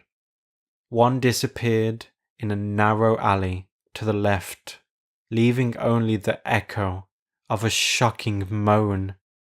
Another filed down a weed-choked subway entrance, howling with a laughter that was mad. My own column was sucked towards the open country, and presently felt a chill which was not of the hot autumn, for as we stalked out on the dark moor, we beheld around us the hellish moon glitter of evil snows, trackless, inexplicable snows, swept asunder in one direction only, where lay a gulf all the blacker for its glittering walls. The column seemed very thin indeed, as it plodded dreamily into the gulf. I lingered behind, for the black rift in the green-litten snow was frightful, and I thought I had heard the reverberations of a disquieting wail as my companions vanished, but my power to linger was slight. As if beckoned by those who had gone before, I half floated between the titanic snowdrifts, quivering and afraid, into the sightless vortex of the unimaginable. Screamingly sentient, dumbly delirious, only the gods that were can tell. A sickened, sensitive shadow writhing in hands that are not hands, and whirled blindly past ghastly midnights of rotting creation, corpses of dead worlds with sores that were cities, charnel winds that brush the pallid stars and make them flicker low. Beyond the worlds, vague ghosts of monstrous things, half-seen columns of unsanctified temples that rest on nameless rocks beneath space and reach up to dizzy vacua above the spheres of light and darkness. And through this revolting graveyard of the universe, the muffled, maddening beating of drums and thin, monotonous whine of blasphemous flutes from inconceivable, unlighted chambers beyond time, whereunto dance slowly, awkwardly, and absurdly the gigantic, tenebrous, ultimate gods, the blind, voiceless, mindless gargoyles, whose soul is Nyarlathotep. End of Nyarlathotep by H.P. Lovecraft. Recording by Ryan Finch. My podcast is at artatpodcast.com. That's ARTAT podcast.com.